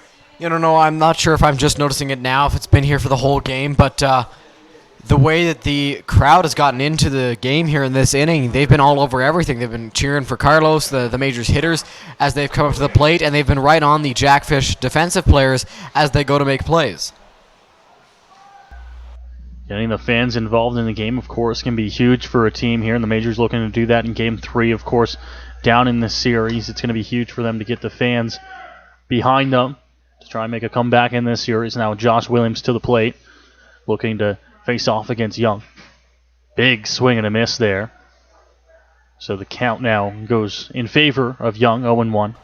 Josh Williams is trying to shatter the scoreboard with that swing. Big cut there from him.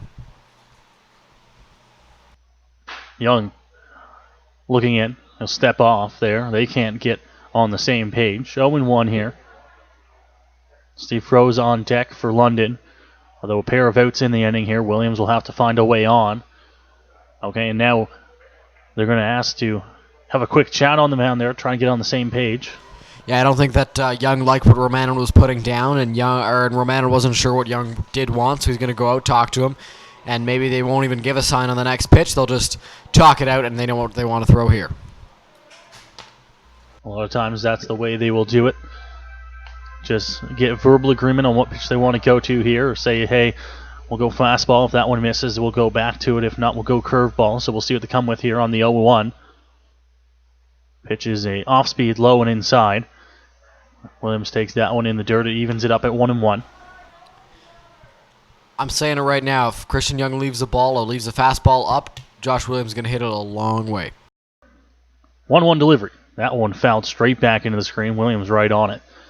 But the count will move to 1-2 here. Young a strike away from getting through the bottom of the fourth inning here on this Friday night, Game 3. Williams just missed that pitch. He hit it hard back into the screen. So Young set, grabs his sign, and into his delivery. 1-2 pitch. That one just a little bit low there, picked out of the dirt, and Williams will have himself back into a 2-2 count here. The fans try to cheer on the Majors here. Currently out in front to a 3-0 lead. Young delivery here. Fouled off again by Williams. He's right on the fastball.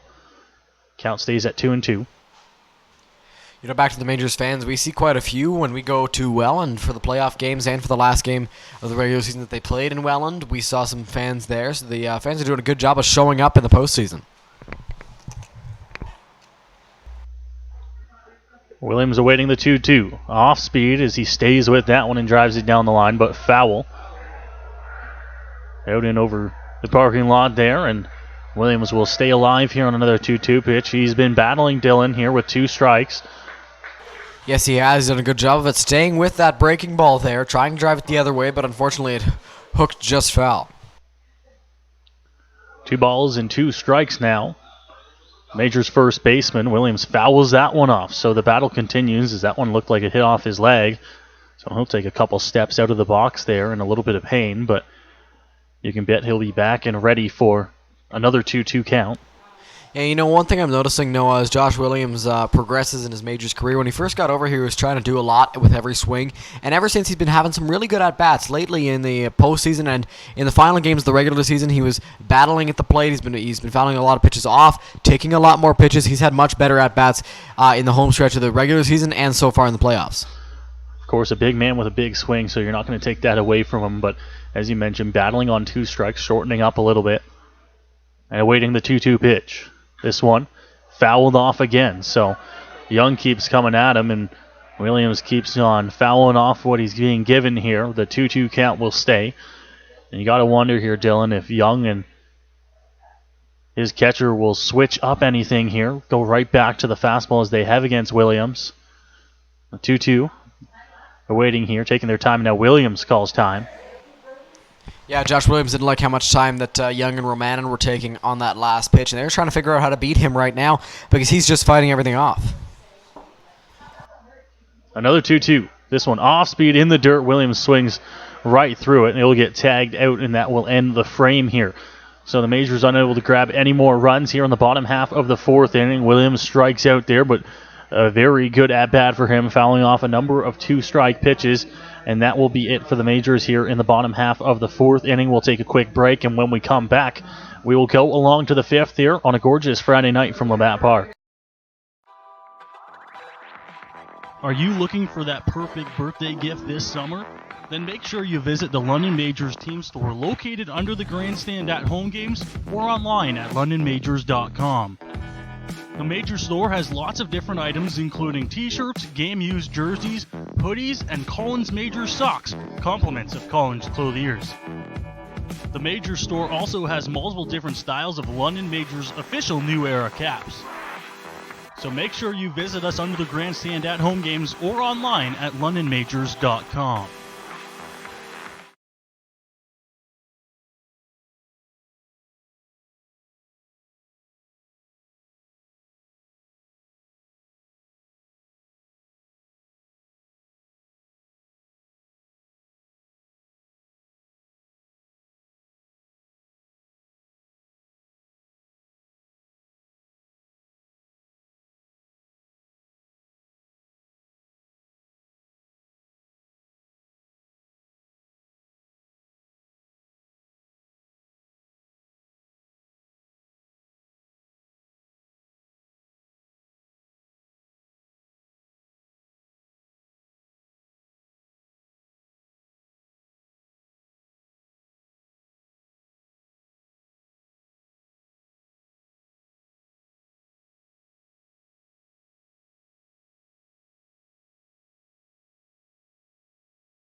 Welcome back to Labatt Park here as we move along now into the top of the 5th inning on a gorgeous Friday night. Miguel Burgos continues to work on the mound for the Majors. He has done a fantastic job so far through 4 complete. And now looking to start the top of the 5th inning once again. Be DeAndre Asbury Heath to the plate here for the Welland Jackfish. Asbury Heath will look to get things started to lead off the 5th inning against Miguel Burgos, who has done a fantastic job, as mentioned here. 3-0 for the Majors, top of the 5th inning. Majors scored 2 runs in the first and then another run tacked on in the bottom of the 3rd. And that is the 3 runs they have right now on 6 hits. Just 1 hit for the Welland Jackfish. That one coming last inning. And now Burgos is set and ready to go here. His delivery. That one on the outer edge. Asbury Heath thought about giving an offer to it, but he doesn't. It's outside 1-0.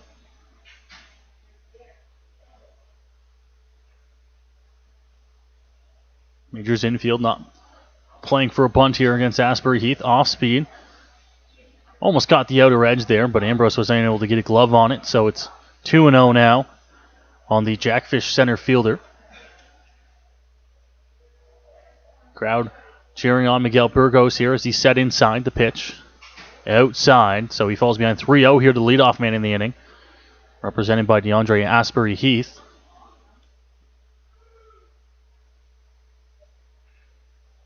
Has a look, grabs his sign from Ambrose.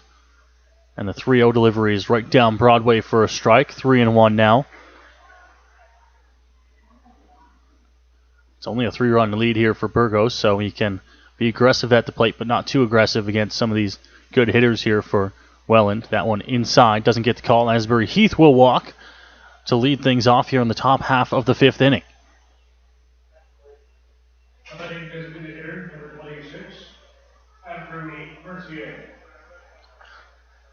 So now Andrew Mercier to the plate here for Welland, a designated hitter.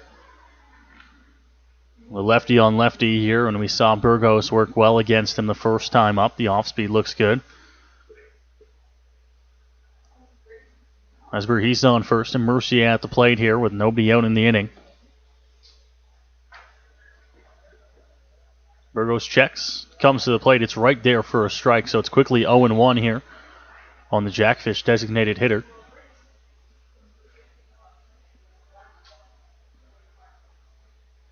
Mercier in that left-hand batter's box. Feet slightly apart. Awaiting the pitch from the lefty on the mound, Miguel Burgos. Asbury Heath is off. That one swung on and fouled off into the screen. So the hit and run will be fouled off, sending Asbury Heath back to first base. Count, though, moves to 0-2 now on Mercier, who's in a little bit of a hole here.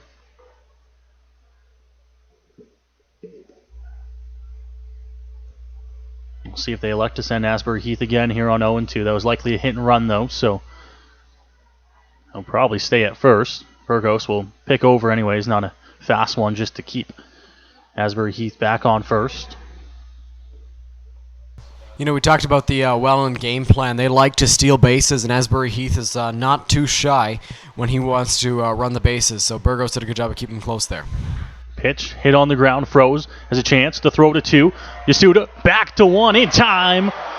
A double play perfectly rolled there for Miguel Burgos in this Majors infield. They'll pick up 2 outs on the ground ball. And a perfect job there for Miguel Burgos getting the ground ball to Froze. Yeah, beautiful 5-4-3 double play there. And right there, we saw Miguel Burgos fool DeAndre Asbury Heath over at first base into going back to the bag when Burgos went to the plate. And with Mercier running, it was pretty easy after that to turn 2. Great job by Steve Froze getting it to Yuki Yasuda. And a great turn by Yuki getting it over to Josh Williams in time for the double play. So a good turn there for the Majors. Turning a ground ball into 2 outs here. And now, after the leadoff man reaches base, they'll quickly turn the inning around. 1-0 after that one misses high in the zone here for Burgos. Now his delivery, that one catches the zone. Evens things up at 1-1 here. 1-1, it'll be interesting to see what Burgos comes with. delivery. That one's hit right back up the middle. Soriano's going to have himself a base hit as that one's in the center field. Millar gets it back in, but the Jackfish will pick up another base runner here, their second hit of the game, this one with 2 outs in the inning. Yeah, and I believe that Wilson Soriano, or no, he wasn't the one that broke the Jackfish into the hit column, but he did have solid contact in his first at-bat, and right there we saw it again, a line drive right back up the middle, got past Yuki Yasuda and into center field, so he's got a base hit and another base runner with 2 outs, and that shows you how big the double play was. Burgos right at, swing and a miss from Pettipiece.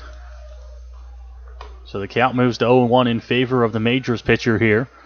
Soriano on first. We'll see if they elect to try and get him into scoring position here.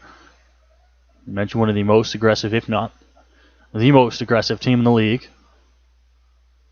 0-1 delivery. This one hit on the ground. Froze into his glove. The throw to 2. Yasuda picks it up a little bit low, but the out is made there, and the Majors will get out of the top half of the 5th inning unscathed. A great job by Burgos and the Majors infield to turn ground balls into outs, Dylan, and they're through 5, holding the Jackfish scoreless.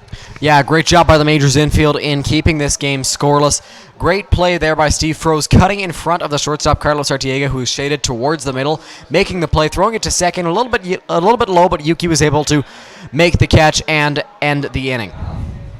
So the Majors carry a 3-0 lead here in the bottom half of the 5th inning.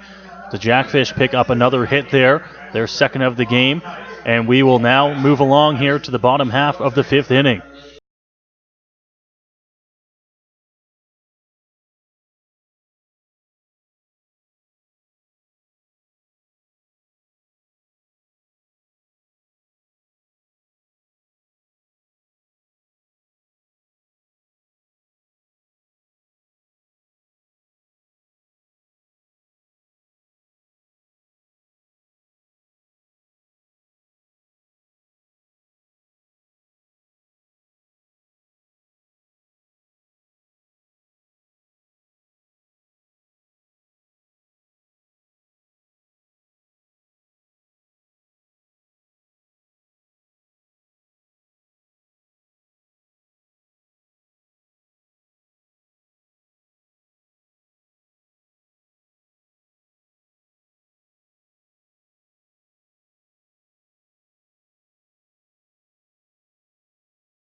Welcome back here to Labatt Park. Steve Froze will lead things off here as we move along to the bottom of the 5th inning. Dylan and the Majors holding on to that 3-0 lead.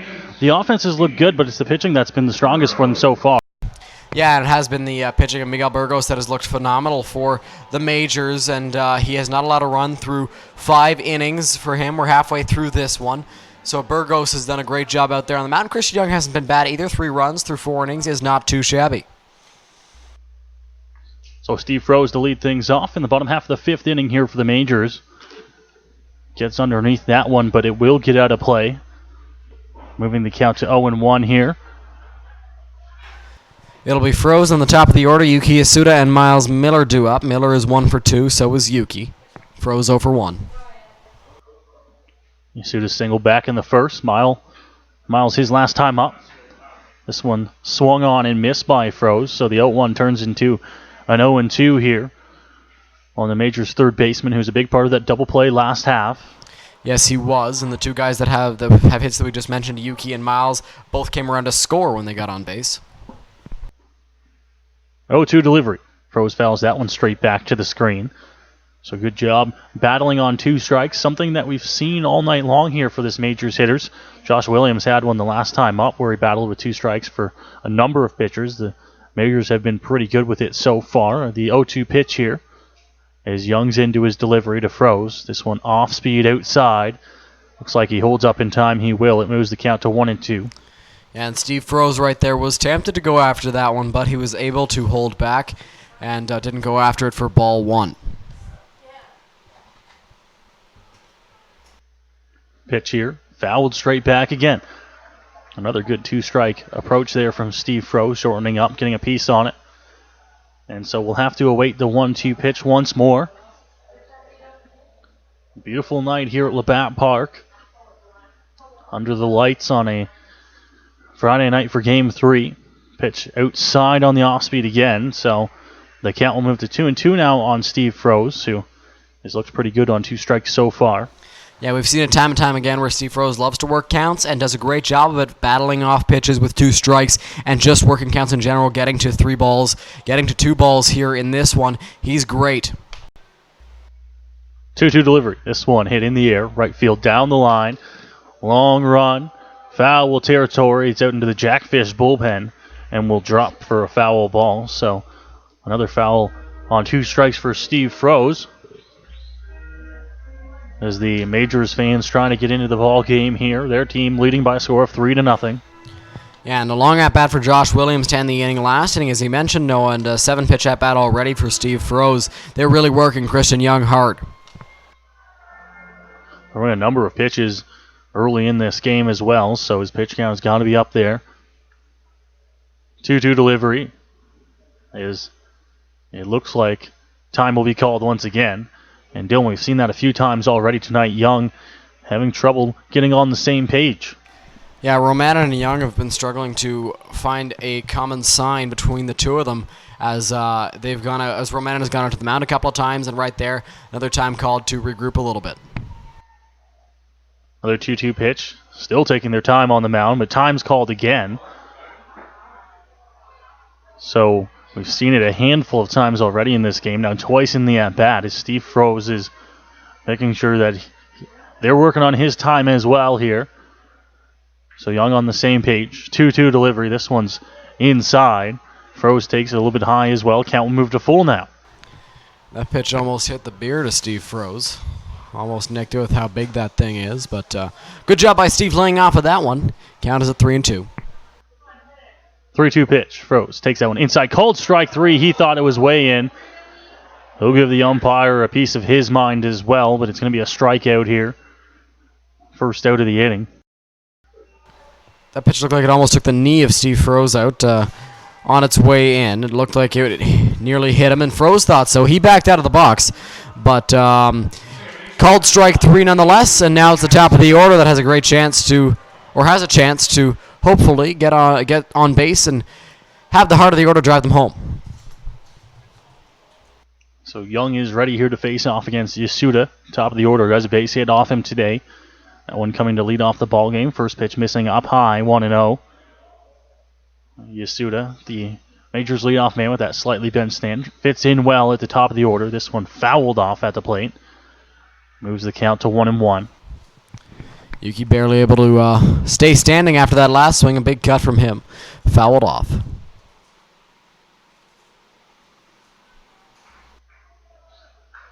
Young grabs his sign here. Continues to take his time. 1-1 delivery. Off speed drops in there. Yasuda doesn't like it, but it's 1-2 now. Majors fans as well. They're showing their displeasure with the call. Yeah, and this pitcher's umpire is becoming even more of a pitcher's umpire as the game is progressing. 1-2 delivery now.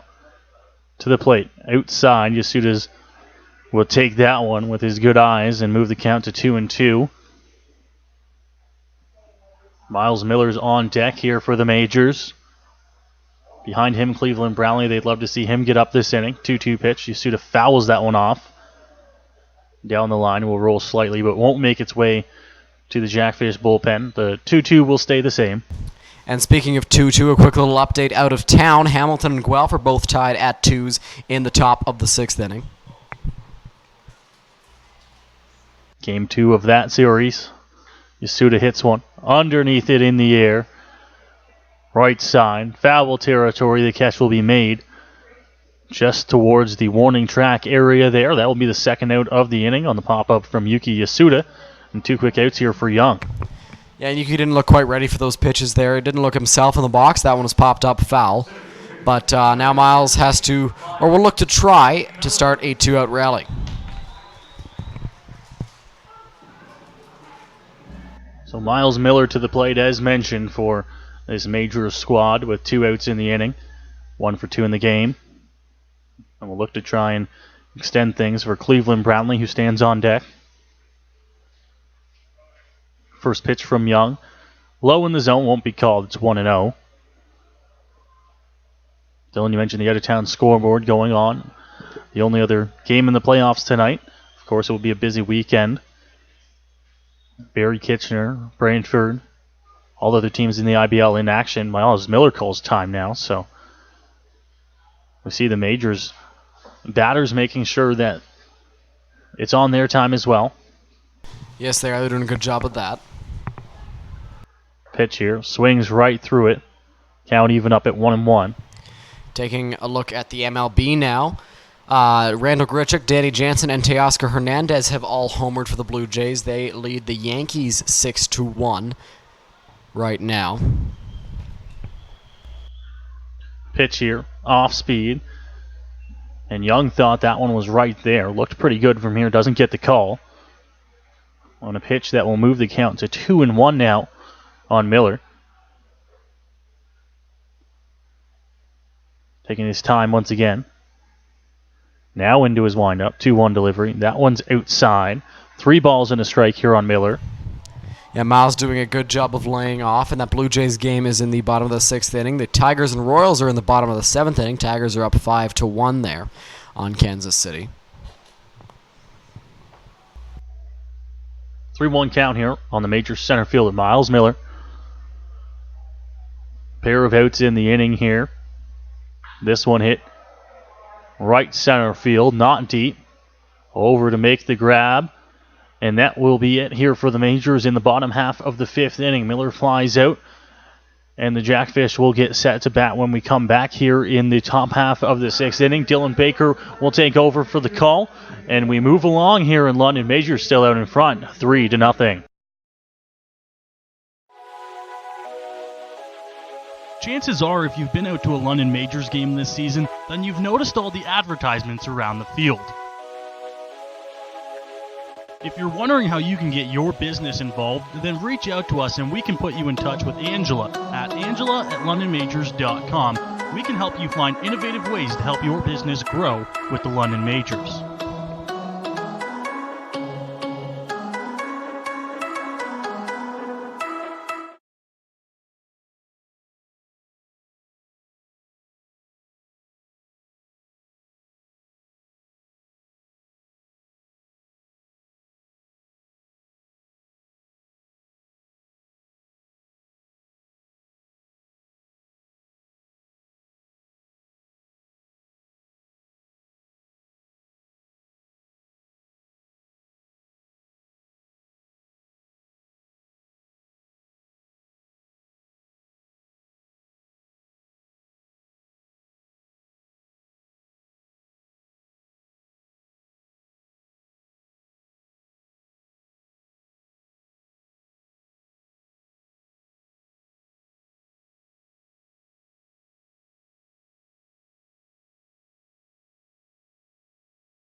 Welcome back to Majors Baseball on Majors TV. Dylan Baker, Noah Smith here with you for the ride. I'll be on the call for the 6th and 7th innings. Miguel Burgos still on the mound for the Jackfish. For the Majors. He's looked great against the Jackfish, Noah.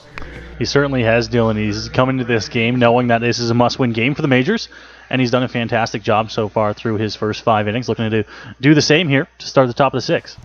It will be the top of the Jackfish order. Brandon Nicholson at the dish for Welland to face Miguel Burgos. Here's the first offering from the Majors lefty. That's going to miss inside. 1 ball and no strikes. Nicholson in the ball game is grounded right back to the mound and has flown out to left field in 2 trips to the plate. Burgos still working quickly. Here's the 1-0. Nicholson pops it up high. Shallow right field. Yasuda going out. Now in comes Gormandy. He will make the catch for the first out of the top of the 6th inning. Great job there by Burgos, getting ahead and then getting the pop fly there really into shallow right field as Gormandy coming in there. Great job calling off Yasuda. And there's the first out quickly here on the top of the 6th. That'll bring up Brandon Dadson. And Noah, looking at the pitch count for Miguel Burgos, he is only at, if my math is correct here, he is at 62 pitches through 5 1/3 masterful innings of work. He's done a fantastic job so far. Nicholson lines that one straight back at the screen, foul. 0-1. And it's going to be key for the majors in this playoff series and really every team in these playoffs to make sure that the pitchers are keeping their pitch count down if they can. I mean, you're going to be asking guys to pitch on sometimes 4 nights rest. Yes, they are, and we saw Matt Clingersmith do a good job of keeping his pitch count down yesterday as that pitch hits the outside corner for Miguel Burgos. Count is at 0-2. Burgos continues to work ahead here, keeping his pitch count down. Here's the 0-2. Burgos goes from a submarine or sidearm delivery there, and it just misses outside. Interesting to see that Burgos is switching up his arm angle there. And Dylan, that's the probably third time I've seen that today. That one's the most extreme of them all, but he's been switching it up. As Brandon Dadson's barely able to hit that one, and he hits it foul. 1-2, and it's interesting because not a lot of pitchers do that where they switch up their arm angle, but Burgos seems confident in it and just missed the outside corner with that pitch. Dadson in this series is 2 for 7. He has 5 RBI, though, as he is a good run producer. Here's the pitch from Burgos, just missing the outside corner. Count is now 2 balls and 2 strikes to the Jackfish right fielder. And that's a good pitch to throw, especially on a 1-2 count. Sure, it misses outside, but a lot of times you're going to get the swing and the miss on that. Burgos looks into the sign from Ambrose. Gets the one he wants. Into the windup he goes, the 2-2. Dadson checks his swing. He went around, says the home plate umpire didn't even need the appeal. 2 gone here in the top of the 6th inning after the flyout and the strikeout. Burgos just keeps on rolling. And he's doing it in a variety of ways, Dylan. That's the most impressive thing for Burgos so far. I mean, sure, it's great to see guys go out there, strike out a lot of batters, but it's even more impressive when you can get outs every single way. He's got flyouts, groundouts, he's rolled a double play as well, and of course the strikeout that we've seen now 4 times in the ballgame. Yeah, Burgos has been great in every facet of the game. On the mound there, he's getting flyouts, groundouts, and strikeouts. Mattingly Romanen's been a tough out for the majors in the series, but he steps up here now. He's got a walk and a strikeout looking in 2 prior trips to the plate against Burgos. He squares around to bunt there, misses for strike 1. Another guy squaring around to bunt with 2 outs, Noah. Just trying to get something going, I think that is, especially for this Jackfish team who finds themselves trailing 3-0 here, yet to get a run on the board and just 2 hits to show for themselves in 5 2/3 innings. So really just, sure it's with 2 outs, but try to get anything going here if you can. See if you can catch the Majors defense sleeping. Here's the 0-1. Checked his swing. Did he go around first base? Umpire says no, he did not. Count is 1 ball and 1 strike. And obviously that's exactly what the Jackfish are trying to do, trying to catch Steve Froese and Josh Williams sleeping on the corners and the rest of the defense as well. We talked about Dadson being 2 for 7. Romanen is 6 for 10. He's been a lot tougher to get out for the majors as that pitch misses inside, almost hits him. 2 balls and 1 strike from Burgos. We'll see if Burgos can work back into the count here after falling behind now 2-1, but he's been doing a good job of that so far. Yes, he has. On the ground to third. Froese scoops it up. Fires a strike over to Josh Williams at first, and that's the end of the inning. So Miguel Burgos is through 6 scoreless innings, only giving up 2 hits in the process. He's been masterful. As we head to the bottom of the 6th inning for the majors, it will be Brownlee, Pena, and Ambrose, the heart of the order, when we come back.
Welcome back to Majors Baseball on Majors TV. Heart of the order due up, no one. Be great if they can get a rally started.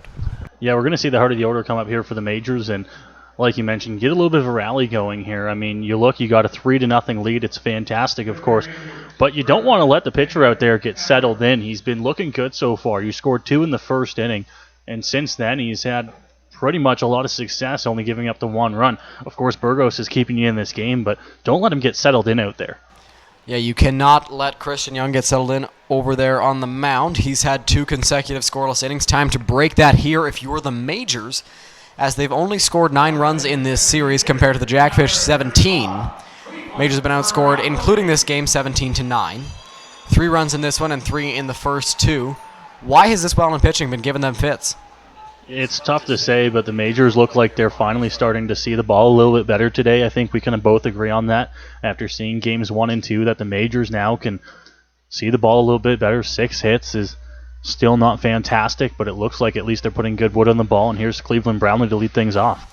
As Cleveland steps up to the dish against Christian Young, that pitch misses up and away. Count is 1 ball and no strikes on the big designated hitter for the Majors.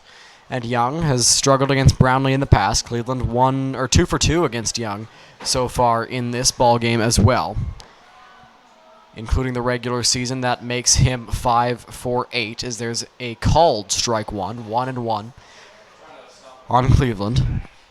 Cleveland, of course, having a lot of success against Young, and it seems the way that it is with Cleveland. I mean, there's certain guys that he just sees the ball well off of, and Christian Young is one of those guys. 2 hits today.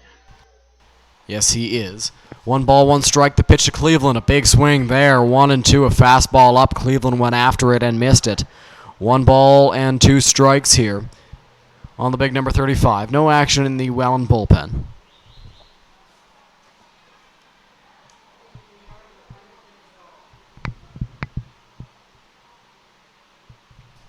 The 1-2 on the way home from Young. Brownlee takes the breaking ball, spikes it into the ground, and it rolls foul.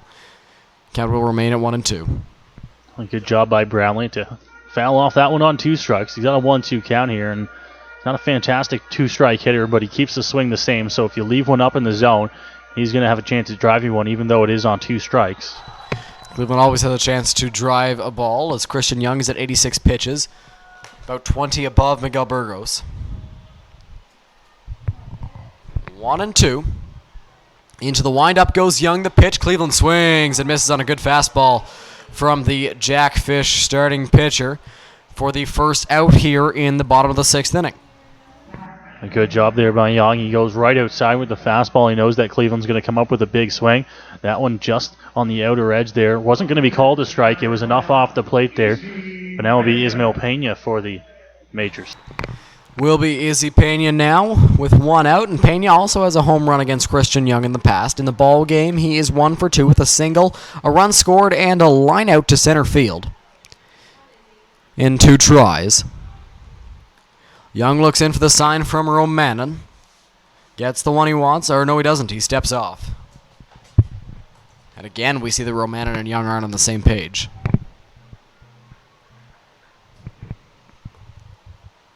Now Young likes what he sees and goes into the windup. Pena pops that one up. It's foul. Count is 0-1. Dylan, it's interesting that I don't think we've been watching games all year long here in the IBL, and I don't think we've seen a pitcher and catcher as much as Young and Romanen here, who haven't been on the same page really all night long, it seems. Taking a lot of time between pitches, a few mound visits here and there as well.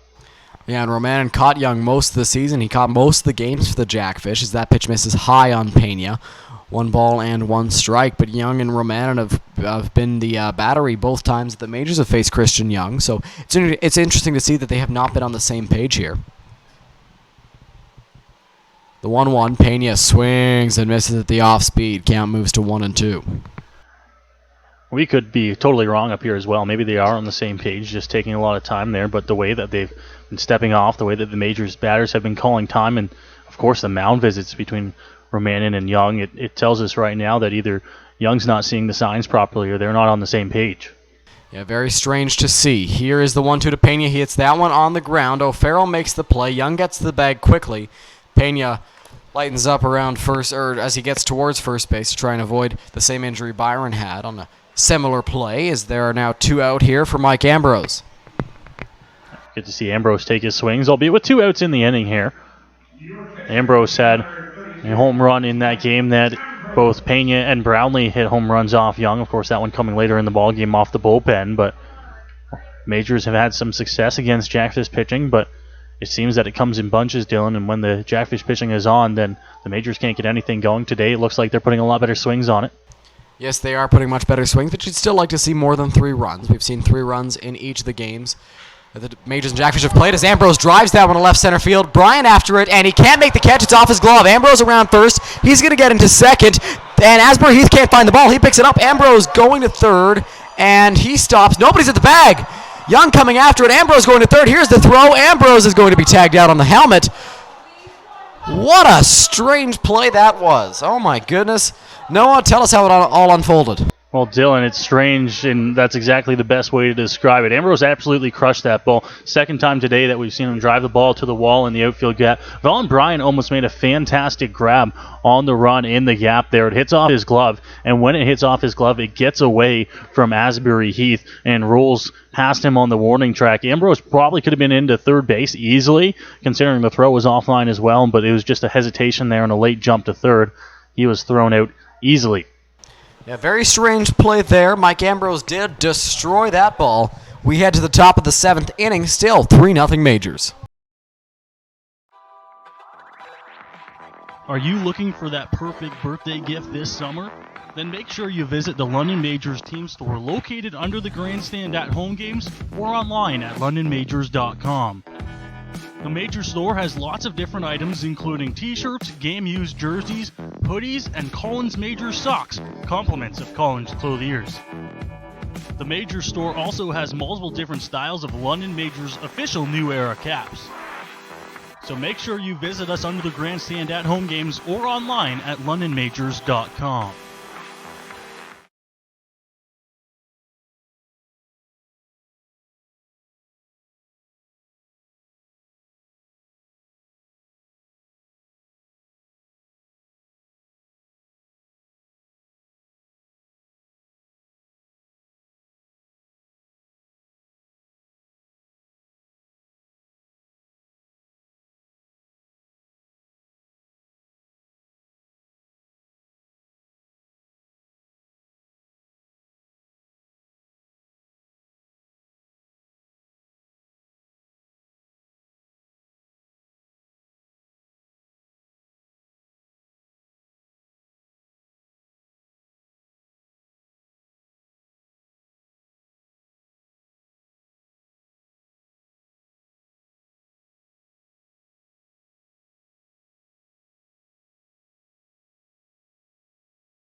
Welcome back to Majors Baseball on Majors TV. Top of the 7th inning, Miguel Burgos out there for his 7th inning of work. He's kept the pitch count down. He's been very effective, Noah. He certainly has, and the pitch count, as you mentioned, key coming into this game for Burgos to keep it down means he can pitch on only a couple more days' rest. As the throw down there from Ambrose, we're set to go here, Dylan. Moving along quickly into the top of the 7th inning. Burgos has done a fantastic job here, and the Majors need to keep shutting down the Jackfish here or get the offense going. One or the other, Dylan. Yes, we will see what happens. Burgos looks like he's not going to be slowing down anytime soon. The Majors will certainly hope for that, as just the 3 runs are on the board for them. Ambrose back behind the dish after his double in the last inning. Bryce O'Farrell steps up to the plate. He is flown out and grounded out to Steve Froese.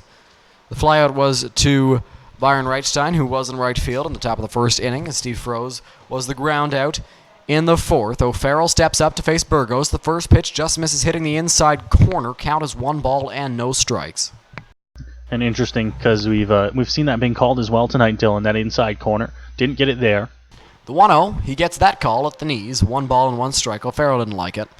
But as you mentioned, Noah, the calls have been fluctuating. Sometimes it is called, sometimes it's not. But more pitcher's strikes called than hitter's strikes. 1-1. Swing and a miss. 1 ball and 2 strikes now to O'Farrell. Burgos continues his pace on the mound, Dylan. It's one thing that he's kept up from inning 1 through to 7 now. The pace on. He gets the ball back on the mound, and he's ready to go, ready to get his sign. And Ambrose, communicating well with him, is ready to give the sign almost as soon as the ball's back in his glove. Yeah, it's been very good to see the 1-2 fouled off, and it's been the complete opposite of Romanen and Young so far. They work quickly, these two, Burgos and Ambrose, and they've been on the same page, we think, throughout most of the game.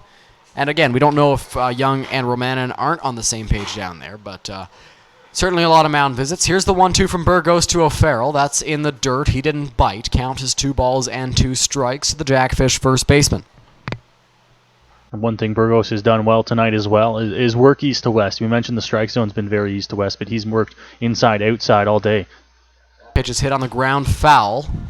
Steve Rose will give it a look, but he won't grab it. Now he will. 2-2 is the count on Bryce O'Farrell, the first baseman for the Welland Jackfish, as we've mentioned. Majors have 3 runs on 6 hits in the ball game. Jackfish have been held scoreless on just the 2 hits.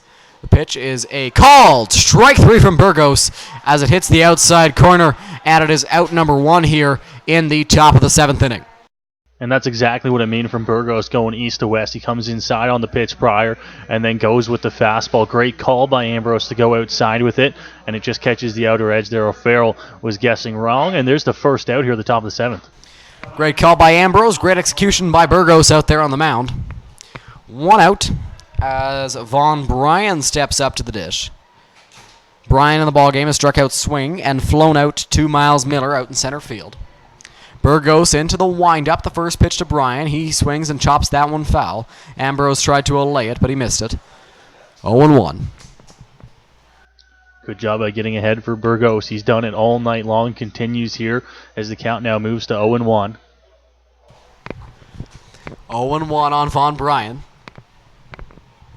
The pitch from Burgos. Bryan drives that one down the right field line. That one's hooking, and it's going to get just foul by, I'd say, a foot maybe.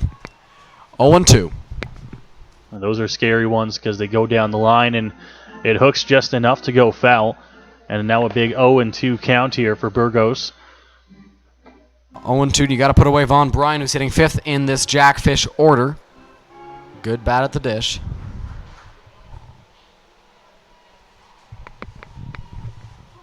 Oh, 0-2. 1 out. Burgos into the windup. Here's the pitch. That's outside. Count is now 1 ball and 2 strikes. And not a bad miss on 0-2, going outside with the fastball once again there. This one a little bit too outside, maybe a little bit low as well for Burgos. The pitch, swing, and a miss. Big cut there from Vaughn Bryan. And the first 2 outs in the inning have been recorded on strikeouts from Miguel Burgos. And Dylan, as this game progresses here for Burgos, he's looking more and more comfortable as the game goes on there. You're seeing it with the pitches and the pitch location. He's still throwing as hard as he was in the first inning as well. He's not an overpowering pitcher, but he locates the ball well, and he's doing that so far here in the 7th inning. 2 strikeouts. Yeah, he has been great. 2 strikeouts here in the 7th inning. Top of that 7th inning, DeAndre Asbury-Heath steps up to the dish. He is grounded out to Carlos Artiega and walked so far in the ballgame. The first pitch from Burgos is in the dirt, scooped up nicely by Ambrose. 1-0. This is a guy in the Jackfish lineup who hits a little bit lower in the order, but is still a little bit scary with the bat, so you got to be careful. Can't leave anything over the heart of the plate. Here is the 1-0. Asbury-Heath hits that one foul. Into the bleachers, skips over.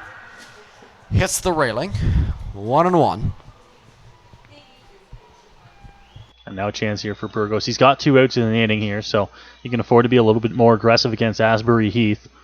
We'll see if they come right back with another fastball. Burgos looks in for the sign and sets out there on the mound. The 1-1. That's outside. Count is 2 balls and 1 strike now to the Jackfish center fielder.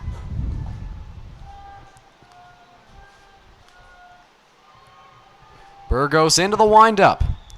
Here comes the 2-1 home. Asbury-Heath takes it. Looked like a strike. Ambrose thought it was a strike. Burgos thought it was a strike. The crowd thought it was a strike. The press box thought it was a strike, but it's a ball. 3-1. And that one even, I think, got the home plate umpire to flinch a little bit as well. Nonetheless, it looks like Burgos is going to have to work back into it. 3-1 count. 3 balls, 1 strike, the pitch from Miguel. That's popped foul, so the count moves to full, and 4-2 is the score in Guelph right now for the Hamilton Cardinals. It was 2-2 at last we checked, but Hamilton seems to have scored 2 runs, and they lead the series 1-0. They're up in this ball game 4-2 as the full count 2-out pitch is almost on the way from Miguel Burgos to DeAndre Asbury Heath. The 3-2 home. On the ground foul. We'll try this again at full, 3-2. And Dylan, we've seen Burgos go inside, go outside to Asbury Heath here, but on every single one of his strikeouts, he's gone back to the outside fastball, whether called or swinging. So we'll see if Ambrose and Burgos recognize that and go back to it here on 3-2. 3-2. Here's the pitch. Asbury Heath lines that one straight back at the screen. He's certainly battling with Burgos here. He certainly is. He's been doing it all game long here. No different this at-bat. He's worked it into a full count now at 3-2, and Burgos has really no choice but to come right at him here. We'll see. Dylan, I'd likely say they're probably going to go back to that fastball here. See if Ambrose switches up location. Here's the 3-2. Burgos into the three-quarters sidearm delivery. Thought it was strike 3. Now he pretends to clean up the dirt around the pitcher's mound to make it look inconspicuous and nonchalant that he was walking off the mound. But it is ball 4 to Asbury Heath. He gets to first base. Andrew Mercier now gets a chance to hit. He is flown out to center field and grounded into a double play. Pardon me, Dylan. I think a pinch hitter coming into the game. Looks like Grant Okawa coming off the bench here in replace of the designated hitter, Andrew Mercier. So that is going to be the change there. Andrew Mercier, the lefty power bat, is not faring well against the lefty arm of Miguel Burgos. They bring in the right-handed bat of Grant Okawa. He will replace Mercier. The pitch from Burgos. Okawa fouls that one off. Asbury Heath was not running the pitch. 0-1. Great job there by Burgos to get ahead on the new bat into the game. He has the disadvantage of not seeing Burgos so far in the game and not seeing him all season long. So coming in here, top of the 7th inning and 2 outs, you got to face a new guy. The 0-1, Burgos will move over to first and throw more of a fly ball than an actual strong toss over to Josh Williams, just to get Asbury Heath back to the bag.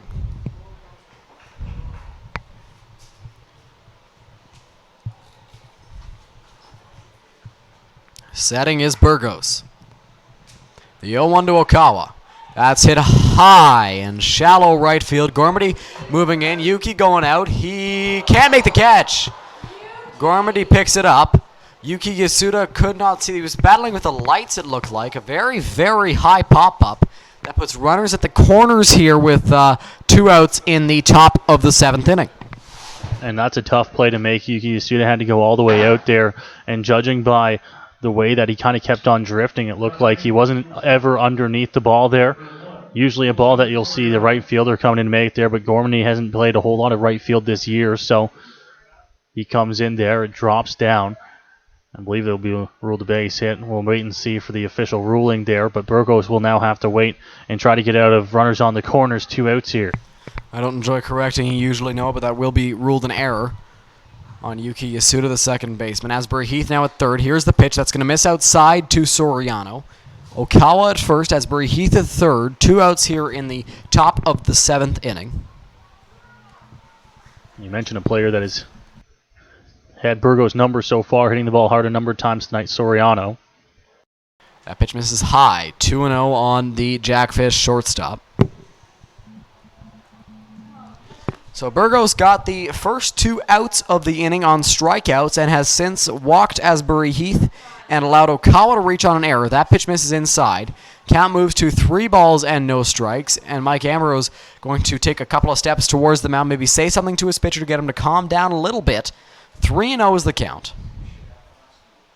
And now for Burgos, you know that you will not be hurt by a walk here on 3-0, but you certainly don't want to leave anything over the heart of the plate here for Soriano, who's a very good hitter here for Welland and has been hitting Burgos pretty well tonight. That he is. The pitch hits the outside corner. Count is 3 balls and 1 strike. Soriano in the ballgame has flown out, but it was a deep fly out and has singled in the ballgame. Jackfish still looking for their first run. Burgos takes a look at Asbury Heath. Look back at Williams. Here's the pitch. That's in the dirt, blocked up by Ambrose. And it's ball 4.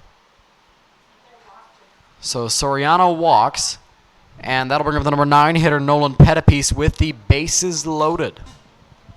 And first a mound visit from Brent Wills as he comes out to chat things over. Roop Chinnerdat issuing down to the bullpen there. And we'll see who they're going to get up and going, but the bullpen for the Majors will likely get to see some action now. Yeah, we'll see some action in the bullpen as Roop Chinnerdat looks like John Fitzsimmons is starting to stretch out, loosen up, get ready to go here in the top of the 7th inning. They'll try and get Burgos through this inning. He's got 2 outs. Nolan Pettipiece at the dish. After a meeting from Brent Wales, the whole infield came in.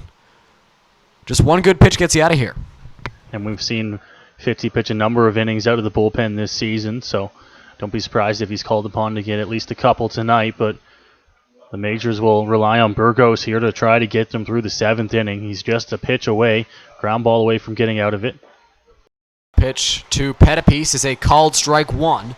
0-1 is the count to the Jackfish third baseman, who in the ball game has flown out and grounded into a fielder's choice. 5-4 on that one. The pitch, that's going to miss outside. Count is 1 ball and 1 strike now. Soriano at first, he's got speed. At second, Grant Okawa, he's got speed. And at third, DeAndre Asbury Heath, he's got speed. I hope you're picking up a theme here. The Jackfish have speed. That's popped up into shallow right field. Gormandy moves under it. He makes the catch, and Burgos escapes a jam. The bases were loaded, but he manages to escape without allowing a run. He's through 7 innings, only allowing 2 hits, and no runs. We head to break.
Welcome back to Majors Baseball on Majors TV. Dylan Baker, Noah Smith here with you as Christian Young is set for his 7th inning of work. Kyle Gormandy steps up to the dish, and it was stretch time here at Labatt Park. The fans were enjoying Sweet Caroline, as they usually do here at Labatt Park. It's been a pretty great ball game so far, Noah. It certainly has. The fans enjoying it as well. Their Majors out into a 3-0 lead here. Miguel Burgos dealing on the mound, and the bats going here for the Majors. 1-1. Sorry, 3-0 is our score here. The scoreboard is showing a 1-1 count. That is strike 1 to Kyle Gormandy. No balls and 1 strike to him. Here's the 0-1 from Young, and that hits Gormandy on the arm. He flips his bat higher than I've ever seen, and he gets to first on the hit by pitch. So Gormandy down to 1 there, and that's a great start for the Majors here.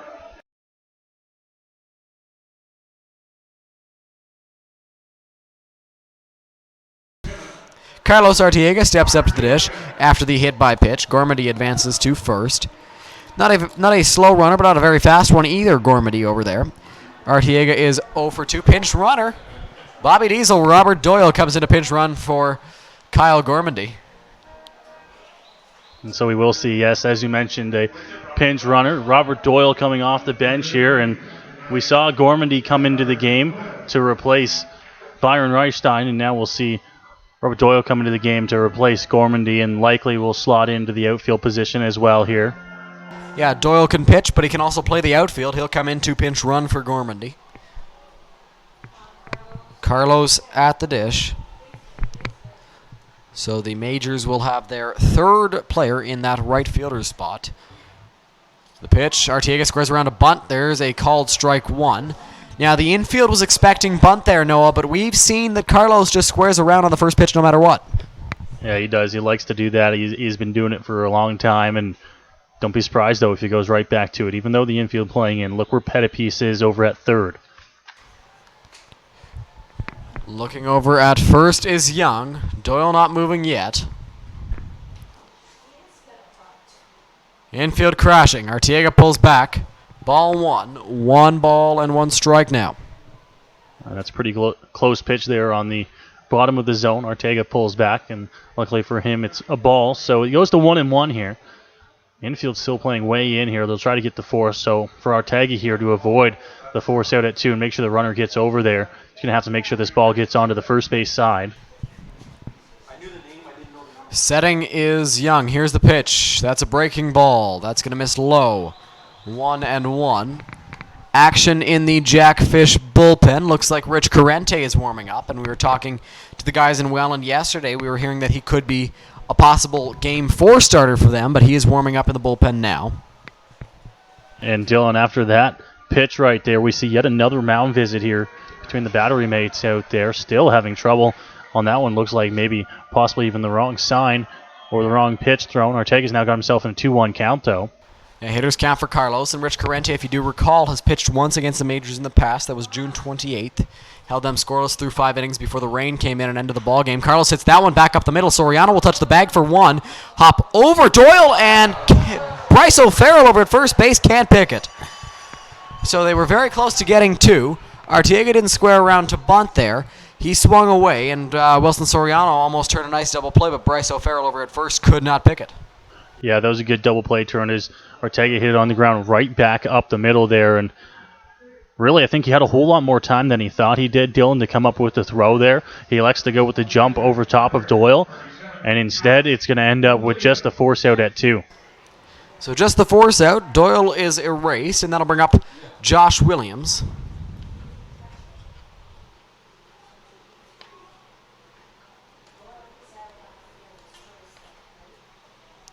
Looking over at first is Young. Arteaga over there does have speed. Here's the pitch. Arteaga fakes running. Williams takes a big cut yet again and misses 0-1. We've seen him have those big cuts all game long, all season long, really, since he joined this Majors team. Mentioned Arteaga has speed over there. Would not be totally surprised if they at least send the runner here for a hit and run. 0-1. Do you really want to hit and run, though, with the power bat and big swing of Josh Williams? Not really a contact guy as he swings right through that one. No balls and 2 strikes here to the big man. I mean, you can play it as a hit and run and also a steal as well for Arteaga. You mentioned he's got the speed, but now in an 0-2 hole, I don't think they'd send him, especially with 1 out here. Looks like John Fitzsimmons is set back down in the Majors bullpen. We will likely see Miguel Burgos return for the 8th. Setting on the mound is Young. Here's the pitch. That's up and away on Williams. 1 ball and 2 strikes here. Williams looking to try and find any way to at least extend the inning with 1 out here. Move Arteaga into scoring position. I mentioned he's got speed, so if you can get him over there, you can score him on almost anything to the outfield. Setting is Young. Here's the 1-2. On the move is Arteaga. Williams swings and misses. That's going to get away from Romanin. And Arteaga's safe at second. He's got a stolen base. So Williams swings and misses, strike 3. First base was technically still occupied until Arteaga got to second, so Williams cannot run. So runner at second with 2 outs. And right there we saw Wilson Soriano pretend to put a tag down on Carlos Arteaga. Was not caught by the umpire. I believe that that's an illegal play. One of my least favorite things, really, Dylan, to see that fake tag go down there. I know it's something that you see sometimes those middle infielders do. You're not gaining anything by doing it. You're not getting an advantage. Really, all you can really do is injure the opposing player. And I think he's lucky the umpires didn't see that. Yeah, because if Carlos made a move to third and was blocked by, or if the umpires deemed he was blocked by the fake tag, which went all the way down on Carlos from Soriano, then Arteaga would have been awarded third. The pitch from Young to Steve Froese hits the outside corner. Froese doesn't like it. 0-1.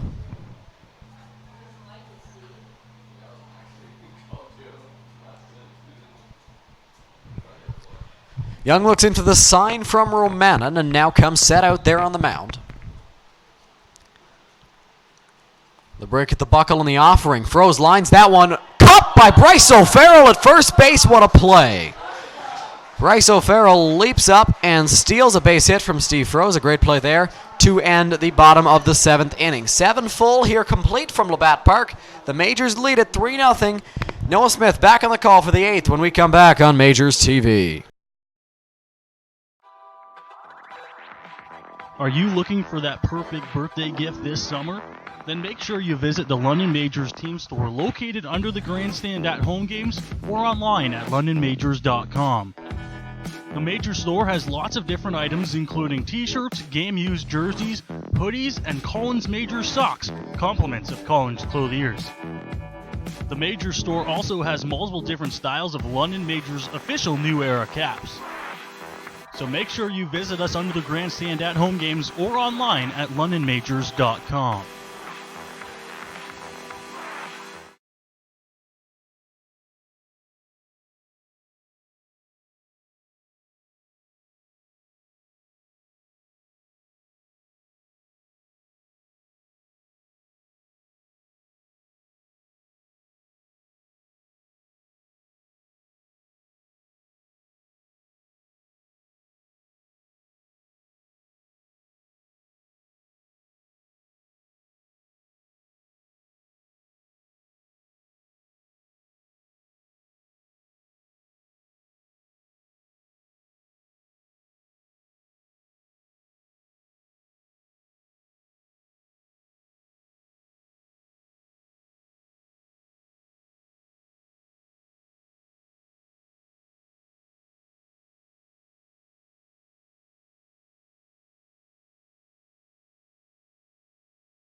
Welcome back to Majors TV here. It is a gorgeous Friday night, and the Majors out in front to a 3-0 lead here on the Welland Jackfish in Game 3 of the Intercounty Baseball League playoffs.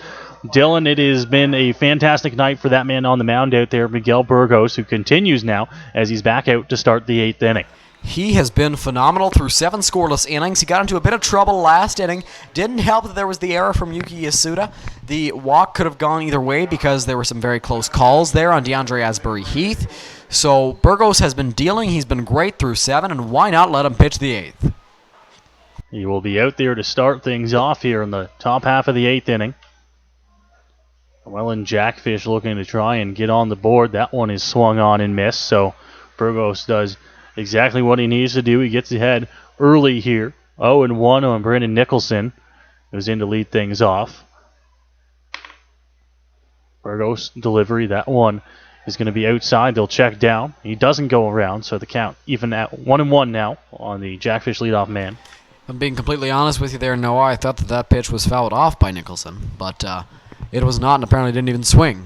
So the way that it hit off Ambrose, that one is fouled off into the screen. Sure looked like it. The count moves to 1-2 now, so Burgos continues to work ahead here. He's done a fantastic job at keeping his pitch count down tonight. Continues to do so here into the late going, the 8th inning here of Game 3. The 1-2 pitch from Burgos, that one's low in the dirt. Evens the count up at 2-2. Yeah, and we're in the 8th inning. I see the off-speed stuff not as effective as it was earlier on from Burgos, but there is no action in the bullpen, so it's his game.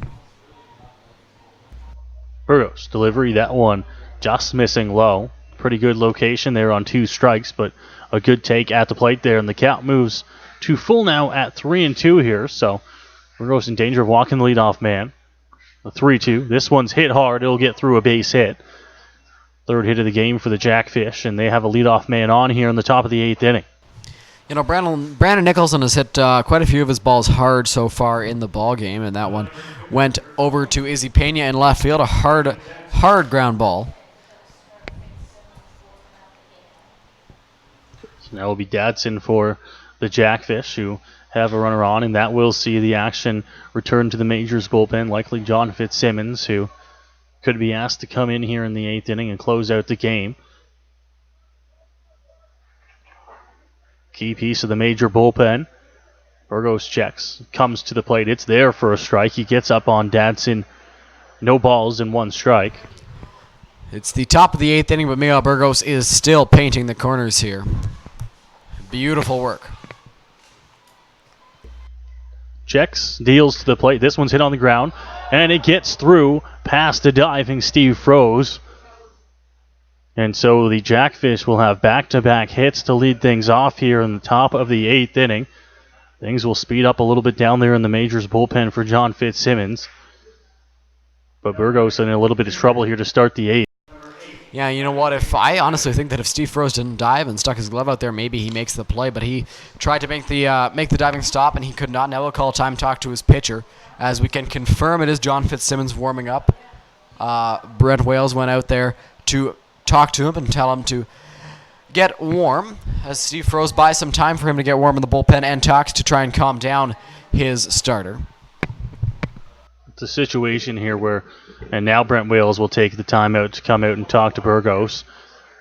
A great job by the Majors coaching staff as well as Steve Froese to give as much time there. It doesn't seem like much in between the base hit and then this next at-bat, but in that time, Fitzsimmons has had time to already throw 6 or 7 pitches to warm up. So there is Brent Wales out to the mound. Yeah, and Brett's out here to talk to Miguel Burgos, not only about how to attack the upcoming hitter, Mattingly Romanen, who's torn apart the Majors, and he is 0 for 2 against Burgos. He's got a walk, a strikeout, and a ground out, but also to buy some time for John Fitzsimmons, who's getting even more time after Froese went out, and then Brent Wales went out on top of that. And a number of right-hand batters coming up in this part of the order for the Jackfish as well. Fitzsimmons, of course, the right-handed pitcher, so could work well for the Majors. Burgos out there still. We'll see the infield come in for the Jackfish against their number 3 hitter. Williams in on the grass, Froese as well. First pitch, that one's right there for a strike. Great job by Burgos to get ahead. It's 0-1. You know, interesting that the corners are expecting bunt here, because Romanen is the number 3 hitter, and he is faring pretty well against the Majors. But you know what? A lot of people have been squaring around in the ballgame. Pitch up high. Ambrose has to reach forward a bit. The count goes to even at 1-1 now. Simmons continues to warm up in the Major bullpen. You could imagine that he could be in the game as soon as next batter if things don't go the way Burgos plans. He's got a 1-1 count, though, here on the 3 hitter. His delivery, that one hit on the ground. Ortega's got a shot. Throw to 2. Yasuda back to 1. It won't be in time. They'll take the force at 2. So they do get the first out here of the top of the 8th inning. Double play still in order.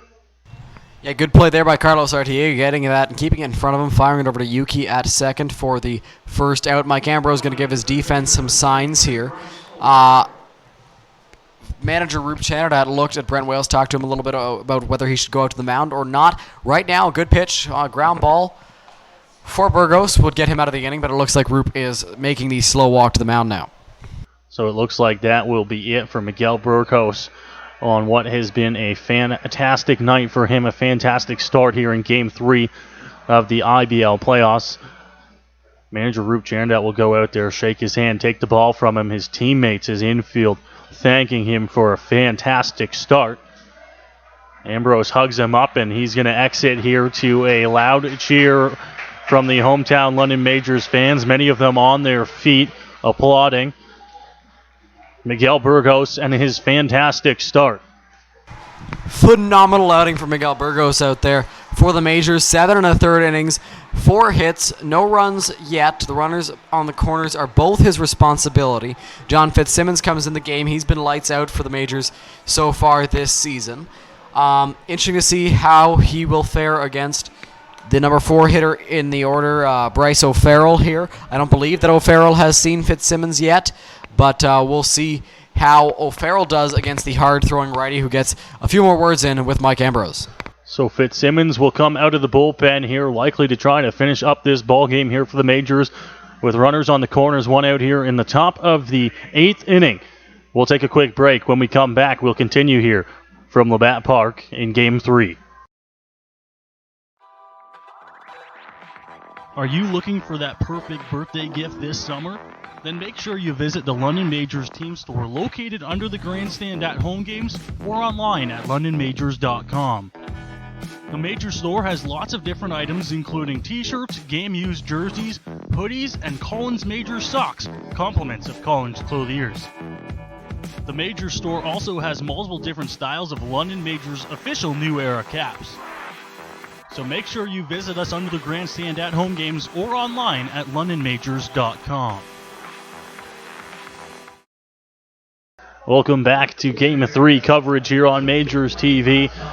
A little bit of a quick break there. John Fitzsimmons into the game, Dylan. We don't need to tell people who've been watching all season long about Fitzy. He has been absolutely dominant out of the Majors bullpen.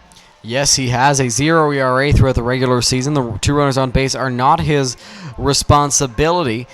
They are Burgos, and they will be charged to Burgos should they score, but Fitzsimmons has done a great job of holding runners on base as Mike Ambrose will go out and talk to him, make sure they're on the same page as they get set to face Bryce O'Farrell. In this inning, Brendan Dadson singled, got to second on the single for... Sorry, Brandon Nicholson singled, got to second on the single from Brandon Dadson, and Mattingly Romanen was grounded into a fielder's choice, eliminating Dadson, but Romanen now stands at first base. So the warm-up's complete for Fitzsimmons. Him and Ambrose on the same page after the quick chat on the mound, and we are set to continue things here in the top of the 8th inning. Runners on the corners with an out here for John Fitzsimmons, who's into the game. First pitch swung on and missed. O'Farrell is right through the fastball, 0-1 to start things off. That fastball from Fitzsimmons looks so appealing, but it is a very hard fastball. 0-1 for Fitzsimmons, who has been lethal out of the pen this year for London. 0-1 delivery. That one outer edge, same location, not called this time. 1-1 here. Not a huge lead at first base. Or third as well. O'Farrell awaits his 1-1 delivery here from Fitzsimmons. This one hit in the air. It's going to get down in left center field. Hagan's over sliding, makes the grab. That ball will get in. A run will come across to score here. And the Jackfish have jumped into the run column here. The ball game is now 3-1. Yeah, that's the downside with having John Fitzsimmons on the mound. He's got such a hard fastball. If they do make contact, that ball's going to be hit hard or hit really soft. And right there, there's no in between. And right there, it was hit really hard towards the gap, and a run comes in to score. As Mattingly Romanen will also move up to third on the play. So run charge to Miguel Burgos there.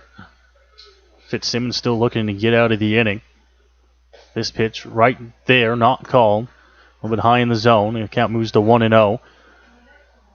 Fitzsimmons is a quick working pitcher on the mound as well, working from the stretch. Still a ground ball from getting out of the inning. 1-0 delivery. This one's hit, but it'll go foul towards the Majors bullpen. Nice play made by Cleveland Brownlee on the Majors bench. Count moves to 1-1. Nice play made there by Cleveland. And it might be a tough turn here for the Majors infield with Von Bryan running. He's a very, very fast guy, so we'll see how they fare in trying to turn a double play if there is a ground ball. A 1-1 count now with an out in the inning. Von Bryan, the batter here for Welland, who's looking to try and find his way on base any way he can. Lead at first, not a huge one. The 1-1 delivery. Fitzsimmons to the plate. That one up high, so missing on that one. It moves the count to 2-1. Fitzsimmons trying to find the zone here. He missed on the first one to Brian. Brian fouled the second one off and then misses again here. He'll look to hit the zone on 2-1. This one hit high in the air, deep left field, and that one will end up in the trees. A 3-run shot there. Von Bryant has given the Jackfish a lead here off John Fitzsimmons, the closer. That is the first earned run given up by John Fitzsimmons all season. A 3-run bomb from Von Bryant to left field. And now Welland is up 4-3, and the Majors are going to need a comeback late in the bottom of the 8th inning and bottom of the 9th innings. As Fitzsimmons walks around the mound, tries to gather himself here. Brian absolutely destroyed that ball. Only one out here in the bottom of the 8th. So now DeAndre Asbury-Heath to the plate here for Welland, who have now jumped out in front to a 4-3 lead off the 3-run shot from Von Bryant. Fitzsimmons now working with the bases empty here, clean slate. Well, the run damage has been done. That pitch right there, and a pitch that has been called all night long, has not been called here, 1-0. So the line is complete on Miguel Burgos. He allows 2 earned runs over 7 1/3 innings. 1-0 delivery here. This one right there for a strike, almost the same location. Moves the count to 1-1 here on Asbury-Heath, batting with an out in the inning. Fitzsimmons looks, deals this one right there for a strike as well. Asbury-Heath takes again. This one moves it to a 1-2 count.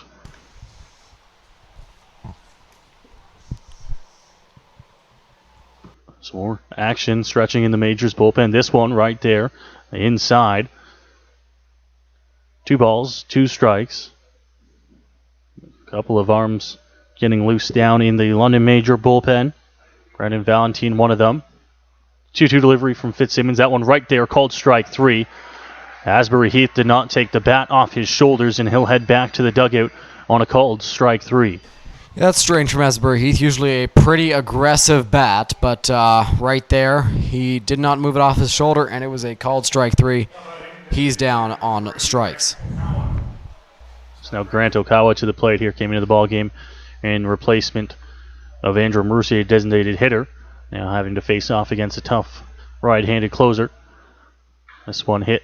He'll get over and picked up at first base from Williams. He'll step on one, take it himself, but the Jackfish damage has been done here in the top half of the 8th inning. They score 4 runs, 3 of those coming across on a massive 3-run shot off the bat of Von Bryant, and that is where the score will go heading to the bottom of the 8th inning. Jackfish out in front, 4-3. We'll take a quick break.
Well, welcome back here to Labatt Park as we move along to the bottom half of the 8th inning. Dylan, the London Majors have seen a 3-0 lead evaporate over the last 15 minutes or so. Coming off the bat of Von Bryant, a big 3-run shot in the top half of the 8th inning. They're going to have to look to get the bats going. It'll be Yuki Yasuda to lead things off here. Yes, it will be Yuki Yasuda. And you know what? The life was taken out of this crowd when Von Bryan hit that home run. But PA announcer here, Eric Collins, did a good job of trying to get the crowd back into things. And if there's a place you want your order to start after an inning like that, it's the top. You get a clean slate, top of your order, time to get on base, time to piece together some runs. Yasuda to lead things off here. Corrente into the game here for the Welland Jackfish pitching. He's a lefty, and that one misses for ball one. Count moves to 1-0. Corrente has pitched 5 innings against the majors, scoreless. That one there for a strike against Yasuda, 1-1. Corrente, as Dylan and I were talking off the air, has a fair amount of success against this London Majors team. Here's his 1-1 delivery. That one will miss low. 2 balls and a strike here on Yuki Yasuda. Not a very hard throw, as you can tell on your screen, but he's got a strange arm angle, and oftentimes that can throw off the hitters. Pitch from Corrente. Yasuda underneath it. Popped up on the infield. That one's going to be caught in a bucket catch over at second base. You don't see that very often, but there's the first out here at the bottom half of the 8th inning. Yeah, and oftentimes you see a bucket catch if someone loses the ball or gets a bad read on it, but right there, Brendan Nicholson decided to make a bucket catch just to make a bucket catch, and it was the first out here of the bottom of the 8th inning. Miles Millar at the dish. In the ball game, he is 1 for 3 with a fly out, a pop out, and a single. So Millar looking to try and get on base here. Cleveland Brownlee on deck, of course. Big power bat, right-hander. Millar the lefty. Squares around to bunt, and he puts it in a perfect location there. He's going to get over to first in time, and he's safe at first. Millar legs out the bunt there, and it will be a runner on with 1 out here for Brownlee. Now listen, you never want to pop up a bunt, but right there, Miles Millar got it far enough past Rich Corrente, the relief pitcher, that he could get to first base safely with his speed. And you know what, Miles so fast, and oftentimes you can get a ball between the second baseman if he's playing back and the pitcher. It usually works out well for you. And Rich Corrente right there, falling off towards the third base side because he's a lefty, had to go all the way back, try and make the catch. The pop-up landed, and Miles with his speed got to first safely. So here comes Cleveland Brownlee with an out and a runner on. Brownlee looking to try and at least extend the inning here for the Majors against Rich Corrente into the game here for the Jackfish. Yasuda takes his lead over at first base. First pitch from Corrente. Brownlee takes that one for a strike right there on the outer edge. It moves the count to 0-1. Cleveland left that one on the outside corner. Didn't want to go the other way with it. So 0-1 on him. Corrente grabs his sign. Ready on the 0-1. Delivery here. Brownlee hits that one on the ground. Second base. Shovel over to 2. Throw back to 1. Is going to be in time. Brownlee grounds into the ending double play here. And that will do it for the Majors in the bottom half of the 8th inning. We'll go to the 9th here. Jackfish holding on to a 4-3 lead here on Majors TV coverage of Game 3 of the IBL playoffs.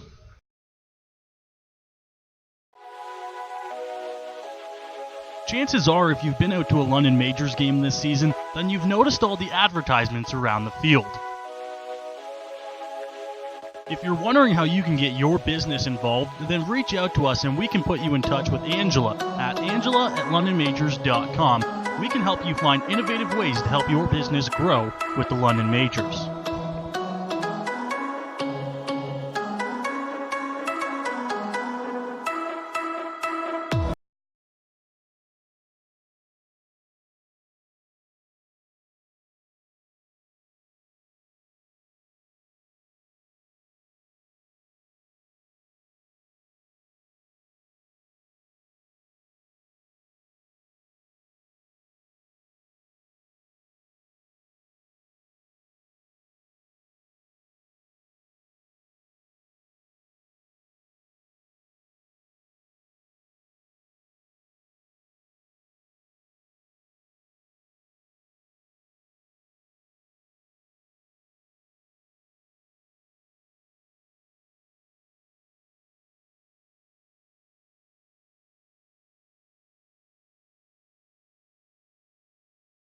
Welcome back here. We move along to the top of the 9th inning here in Game 3. of the first round of the IBL playoffs. Welland Jackfish and the London Majors. It's the Welland Jackfish out in front to a 4-3 lead here after a little bit of a late comeback. 4 runs in the top of the 8th inning. Dylan, bring us up to date on the out-of-town scoreboard. I will do that for you, Noah. And the Hamilton Cardinals are up 6-2 on the Guelph Royals in the bottom of the 9th inning, and Guelph not looking good for the Royals. The Blue Jays defeat the Yankees 8-2. Yes, you heard me right. The Blue Jays beat the Yankees 8-2. Sean Reed Foley with the win there, and the Detroit Tigers have beat the Kansas City Royals 5-2 in Detroit. Move along here to the top of the 9th inning. Fitzsimmons' first pitch there on a pitch that has been pretty close all night long. Misses for ball 1, moves the count to 1-0.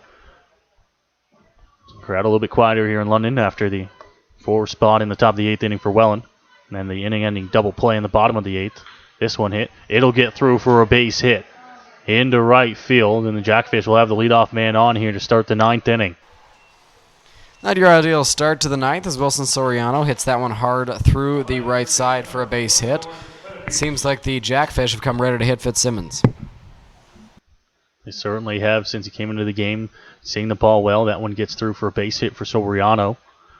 He's on first base, takes his lead against Fitzsimmons. Pitch, throw down, right on the money, but Soriano's back in there. That pitch was pretty good. Count moves to 1-0.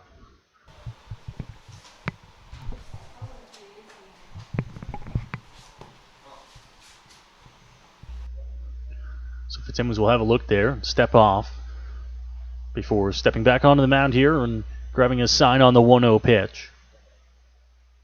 Froze sneaks in. The bunt is into the screen here as it's fouled straight back and moves the count to 1-1.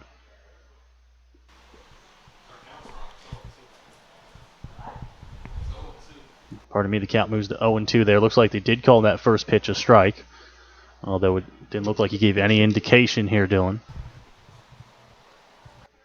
Fitzsimmons into his windup. That one off the edge of the plate. Now it moves to 1-2. Yeah, it didn't give much of an indication up here. 1-2 is the count, but Pettipe squared around a bunt. You never want to have a bunt that goes straight back into the screen. That's hit hard, and right there it was. Right back into the screen here. Pitch, hit on the ground. A tough play, Froze to 2. Yasuda back to 1. The throw won't be in time on the return throw, but they'll pick up the force out over at second base. And they will be the first out here at the top of the 9th inning. Good play there by Steve Froze. I wasn't sure that he was going to get a single out because Carlos, the last second, moved towards the middle over there at short, and I wasn't sure that anybody was going to be out on the play, but they at least get one on the fielder's choice. It'll be 5-4 if you're scoring at home, and Pettipice is aboard. Pettipice on first base now as it's back to the top of the order, and Nicholson who takes that one. And the count moves to 1-0.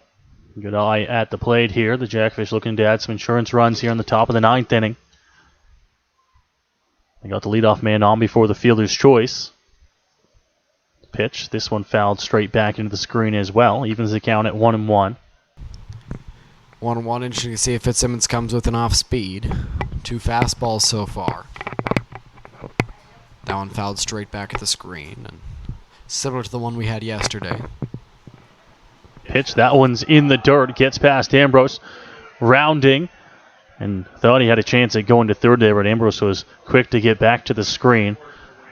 On the ball that went to 2-1. So now a 2-1 count here.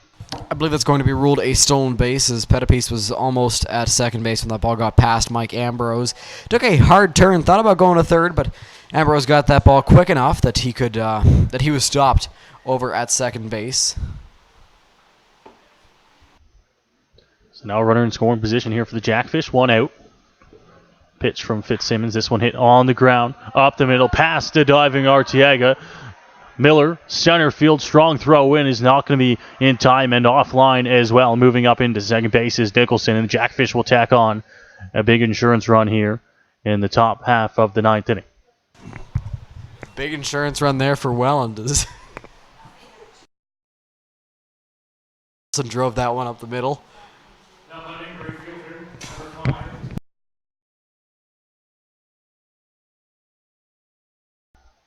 So now Brennan Datson to the plate here for the Jackfish. We still have a runner in scoring position here with one out after the single. Runner's off to third now. Ambrose, strong throw down. And I believe he's going to be safe at third there. The throw a little bit offline on a pitch that I think missed there. Yeah, and Mike Ambrose made a strong throw over to third base, and Steve Rose had to dive to make sure that it stayed in front of him. So now the Jackfish have another run 90 feet away, and that's going to be even more insurance. If that run scores, it's a 3-run game. Infield in now for the Majors. That one's there for a strike. Count moves to 1-1. The Majors will have to try to cut down the run at the plate if they can. Rose, Ortega, Yasuda, and Williams all playing on the edge of the grass here. 1-1. Delivery swung on and missed by Dadson. Count moves to 1-2.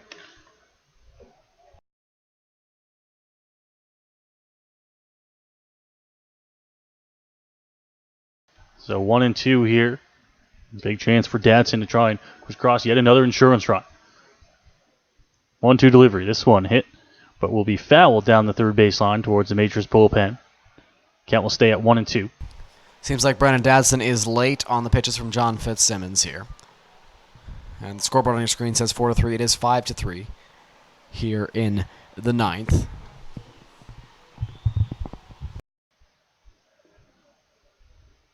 Fitzsimmons to the plate. This one hit. Yasuda at second. Nice pickup on a hop. Throw to one. Now throw back to home, but a run's going to come across to score. Fantastic base running over at third will score a run here for the Jackfish, increasing their lead to 6-3 there. Yasuda picked it up on a hop, Dylan, and looked back the runner, but not enough, as he was able to still come home and score another run here for the Jackfish. Yeah, and a strong or good play there from the runner at third, Brandon Nicholson, to wait for Yuki to throw that ball and then bust it for home, and he got there safely. It's a 3-run game now. So now 2 outs here on the top of the ninth inning. That one fouled off. And Jackfish have pushed across 6 runs in the last 2 innings. And now lead by a score of 6-3. The things have turned around quickly here. Count moves to 0-1 here. Fitzsimmons still trying to get the Majors out and to the bats in the bottom of the ninth inning. That one misses up high. Count will move to 1-1. The life taken out of this crowd here at Labatt Park. Over the last inning and a half, 2 innings so. That one missing high. 2 balls and a strike now. Fitzsimmons has not looked like himself here since coming into the ball game. No, he is not the same super effective guy we saw in the regular season. Little update from Guelph. It is now 6-3 Hamilton. This one hit on the ground, froze on a dive. Ortega picks it up on a slide, but safe at first base there on a nice run was Romanin, and he's going to reach first. Yeah, Romanin, oftentimes people think that catchers are slow, but Mike Ambrose and Mattingly Romanin are 2 perfect examples that not all the time are they slow, as Romanin beat that one out there. If it's a slower catcher, maybe Carlos Ortega has a shot at getting him at first, but no shot there as Romanin runs pretty well and got to first safely. Still 2 outs here, top of the ninth inning. As Fitzsimmons still tries to get the Majors on the bat, and that one up high. Continues to miss in that almost identical location on the upper inside part of the zone to right-hand batters. It's a 1-0 count. Pitch, that one up high. Same place, 2-0.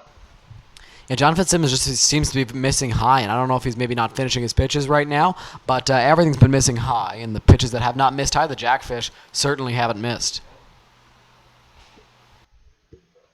2-0 count here on Bryce O'Farrell. That pitch swung on and missed. And a pitch that was the same location. Fitzsimmons lucky enough to get the swing and the miss there. Moves the count to 2-1 here. 2-1, maybe they come with the off speed. The look and delivery here. This one right there for a strike as it catches the bottom of the zone. Evens it up at 2-2. And now Fitzsimmons a chance to get out of the inning here. 2-2 count, 2 out. Still on first, the runner. Fitzsimmons in this short outing has been charged with 4 runs already. That one swung on, missed. The tag up by Ambrose. But the insurance runs tacked on here in the top of the 9th inning for the Welland Jackfish. They pick up 2 more runs here. They have taken a 6-3 lead over the last 2 innings. Then they'll look to try to shut down the Majors in the bottom half of the 9th inning and take a commanding 3-0 lead in this series. We'll take a quick break and come back with the bottom half of the 9th.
Welcome back here as we move along now. It's the last chance here in Game 3 for the Majors. They trail by a score of 6-3 against the Welland Jackfish. It will be a pretty good part of the order due up here, but they got some work to do, Dylan. Oh, they've got a lot of work to do against Rich Carente, a guy that has had success against them in the past. It'll be Izzy Pena, Mike Ambrose, and Robert Doyle due up for the Majors. And we'll have to see how they fare because there's a lot to do. 3 runs that need to be scored at least to tie this game. And heart of the order, though, due up to do it. And out of 10 scoreboard update, it's now final in Guelph. Hamilton wins that game 6-3 to take a 2-0 lead over the Royals. 6-3 here. The Majors down to their final 3 outs to try to keep things from going to Game 4 down 3-0. That one's inside to Pena. So it moves to 1-0, getting out of the way there. Majors need to try to find base runners really any way they can at this point.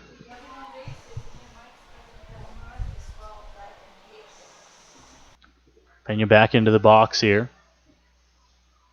Pena, Ambrose, the scheduled first 2 to come up to bat, as that one fouled off, evens it up at 1-1. Pena a little bit ahead on Rich Carente. Obviously, quite the difference between Young and Carente. Young, a hard-throwing righty, and Carente, a soft lefty. So we'll see how the rest of the lineup fares because Izzy Pena seems to be a bit ahead. The look here. Pitch to Pena, that one missing low. Carente falls behind to 2-1 now. Pena needs to try to find a way on base, as mentioned. The Majors looking to try to come back from this 3-run deficit here in the bottom of the 9th inning. Carente's delivery. Pena hits that one on the ground. Up the middle, going to be a tough play. Strong throw across. Picked that one. He bobbled it at first, and Pena's going to be on here to lead off the bottom of the 9th. Yeah, great play there by Brandon Nicholson. Tried to get it over in time. Izzy Pena, not a slow runner by any means, as he was very close to beating that one out, and Bryce O'Farrell just could not scoop it. That's the second time we've seen that O'Farrell was unable to scoop one of the throws from one of his infielders. So Izzy Pena is able to reach for Mike Ambrose here. Tying run is on deck. So Ambrose to the plate here with Pena on first base. It looks like Robert Doyle, who came in as a pinch runner and then into the outfield, has a bat on deck. So as of right now, he will be hitting in the position right behind Mike Ambrose. First pitch here. Carente to the plate. Ambrose hits that one in the air center field. Asbury Heath there. Underneath it, catch is made there, is the first out here at the bottom of the 9th inning. 1 out here in the 9th, and looks like Robert Doyle will come up to hit for the Majors. Ambrose flew that one out to Asbury Heath in center, unfortunately unable to get something on the ground and into the outfield, possibly to move up Izzy Pena, but now Doyle has a job to do. He's got to get something into the outfield to get his runner at first up to at least second base. So Robert Doyle to the plate there. You see his stats for the regular season on the bottom of your screen there. He comes into the game. 2 outs left for the Majors here. 1 on the board so far in the bottom of the 9th inning. Pena's on first. Corrente, first pitch. It's there for a strike against Doyle as he falls behind in the count 0-1. Doyle facing the lefty Corrente and trying to see how he will fare. 2 lefties were due up in the first 3, and the first one got on with a base hit, and now we'll see how Doyle fares. Pitch to the plate. Doyle lays down a bunt. Gonna be a tough play. The throw will be late. Doyle's on. He lays down a perfect one. And the tying run will come to the plate with 1 out here for the Majors. The tying run will come to the plate with 1 out for the Majors as Robert Doyle with an absolutely beautiful bunt there. And I'm a little bit surprised that Nolan Pettipiece over at third was not playing further in, expecting a bunt from Robert Doyle. There was only 1 out. They could have easily sacked Izzy Pena over to second base. Yes, his run doesn't really mean much, but now you allowed the speedy Robert Doyle to get over to first base, and you have the tying run at the plate, and Carlos with the go-ahead run on deck, only 1 out. Carlos has speed, might be tough to turn 2 here on him. So Carlos Ortega to the plate with an out and runners on first. It's Doyle on first and Pena on second base here. Majors fighting here in the final outs of game 3. Corrente to the plate. That one's outside. The count will move to 1-0. On deck for the Majors, Josh Williams. Ortega's at the plate right now. And Corrente on the mound here for Welland, trying to close things out. Take a commanding lead in this series. The look. Corrente now to the plate.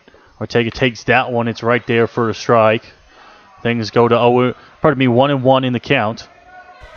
That pitch looks a little bit low, and the home plate umpire is certainly hearing it from the crowd here after that last call. The look from Corrente again, back to Pena at second. Now he comes to the plate. Ortega hits that one on the ground. Can be a tough play. Soriano will go to third, and they'll take the force out as they're able to beat Pena to third base. So everyone will just switch spaces there and put an out on the board, and now Josh Williams will have to try and extend the inning and the game here for the Majors. Yeah, big spot here for Josh Williams. He's got 2 guys on base, and both these guys have speed, so a ball into the gap could probably score both of them. We'll have to see, though, as Pena is eliminated there on the fielder's choice. Soriano goes the short way and eliminates the lead runner. Not a bad move there. He's no way he was getting 2. So we'll see how Williams fares in a big spot. So Josh Williams to the plate here for the Majors, who are down to their final out here in Game 3. Corrente looking to try and close things out. Pitch. That one hit on the ground up the middle. Soriano takes it himself, steps on second base, and the ball game is over here from Labatt on Friday night. The Welland Jackfish have defeated the London Majors here in Game 3. They will take a commanding, and I mean commanding, 3-0 series lead into Sunday's game here at Labatt Park in a game that looked promising for the Majors until the top of the 8th inning, Dylan. The Majors lose this one by a score of 6-3. Yeah, it looked like a great game for the Majors all the way to the top of the 8th inning. Miguel Burgos allowed 2 guys to get on, and then John Fitzsimmons ended up allowing 4 to score in that inning. He was unable to hold the Majors' lead, and then 2 in the top of the 9th were also allowed by John Fitzsimmons, and that really hurt the Majors, putting the Jackfish up 6-3, taking the life out of this crowd and out of a lot of players on the field. It was much tougher to come back from a 3-run deficit than it would have been a 1 or 2-run deficit, and the Majors were hurt by the long ball and the late scores. So the final score here, the Welland Jackfish will push across 6 runs on 9 hits. They commit 1 error. The London Majors, despite putting 11 hits on the board here, will get 3 runs. They commit 1 error and lose this ball game by a score of 6-3. The Welland Jackfish will take Game 3 and a commanding 3-0 series lead into Labatt Park on Sunday afternoon. Just a reminder, that is a 1:05 start time here at Labatt Park on Sunday.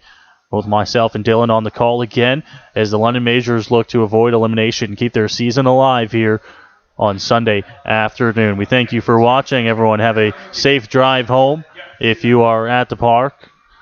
If you are at home, have a safe night at home. We will see you on Sunday afternoon.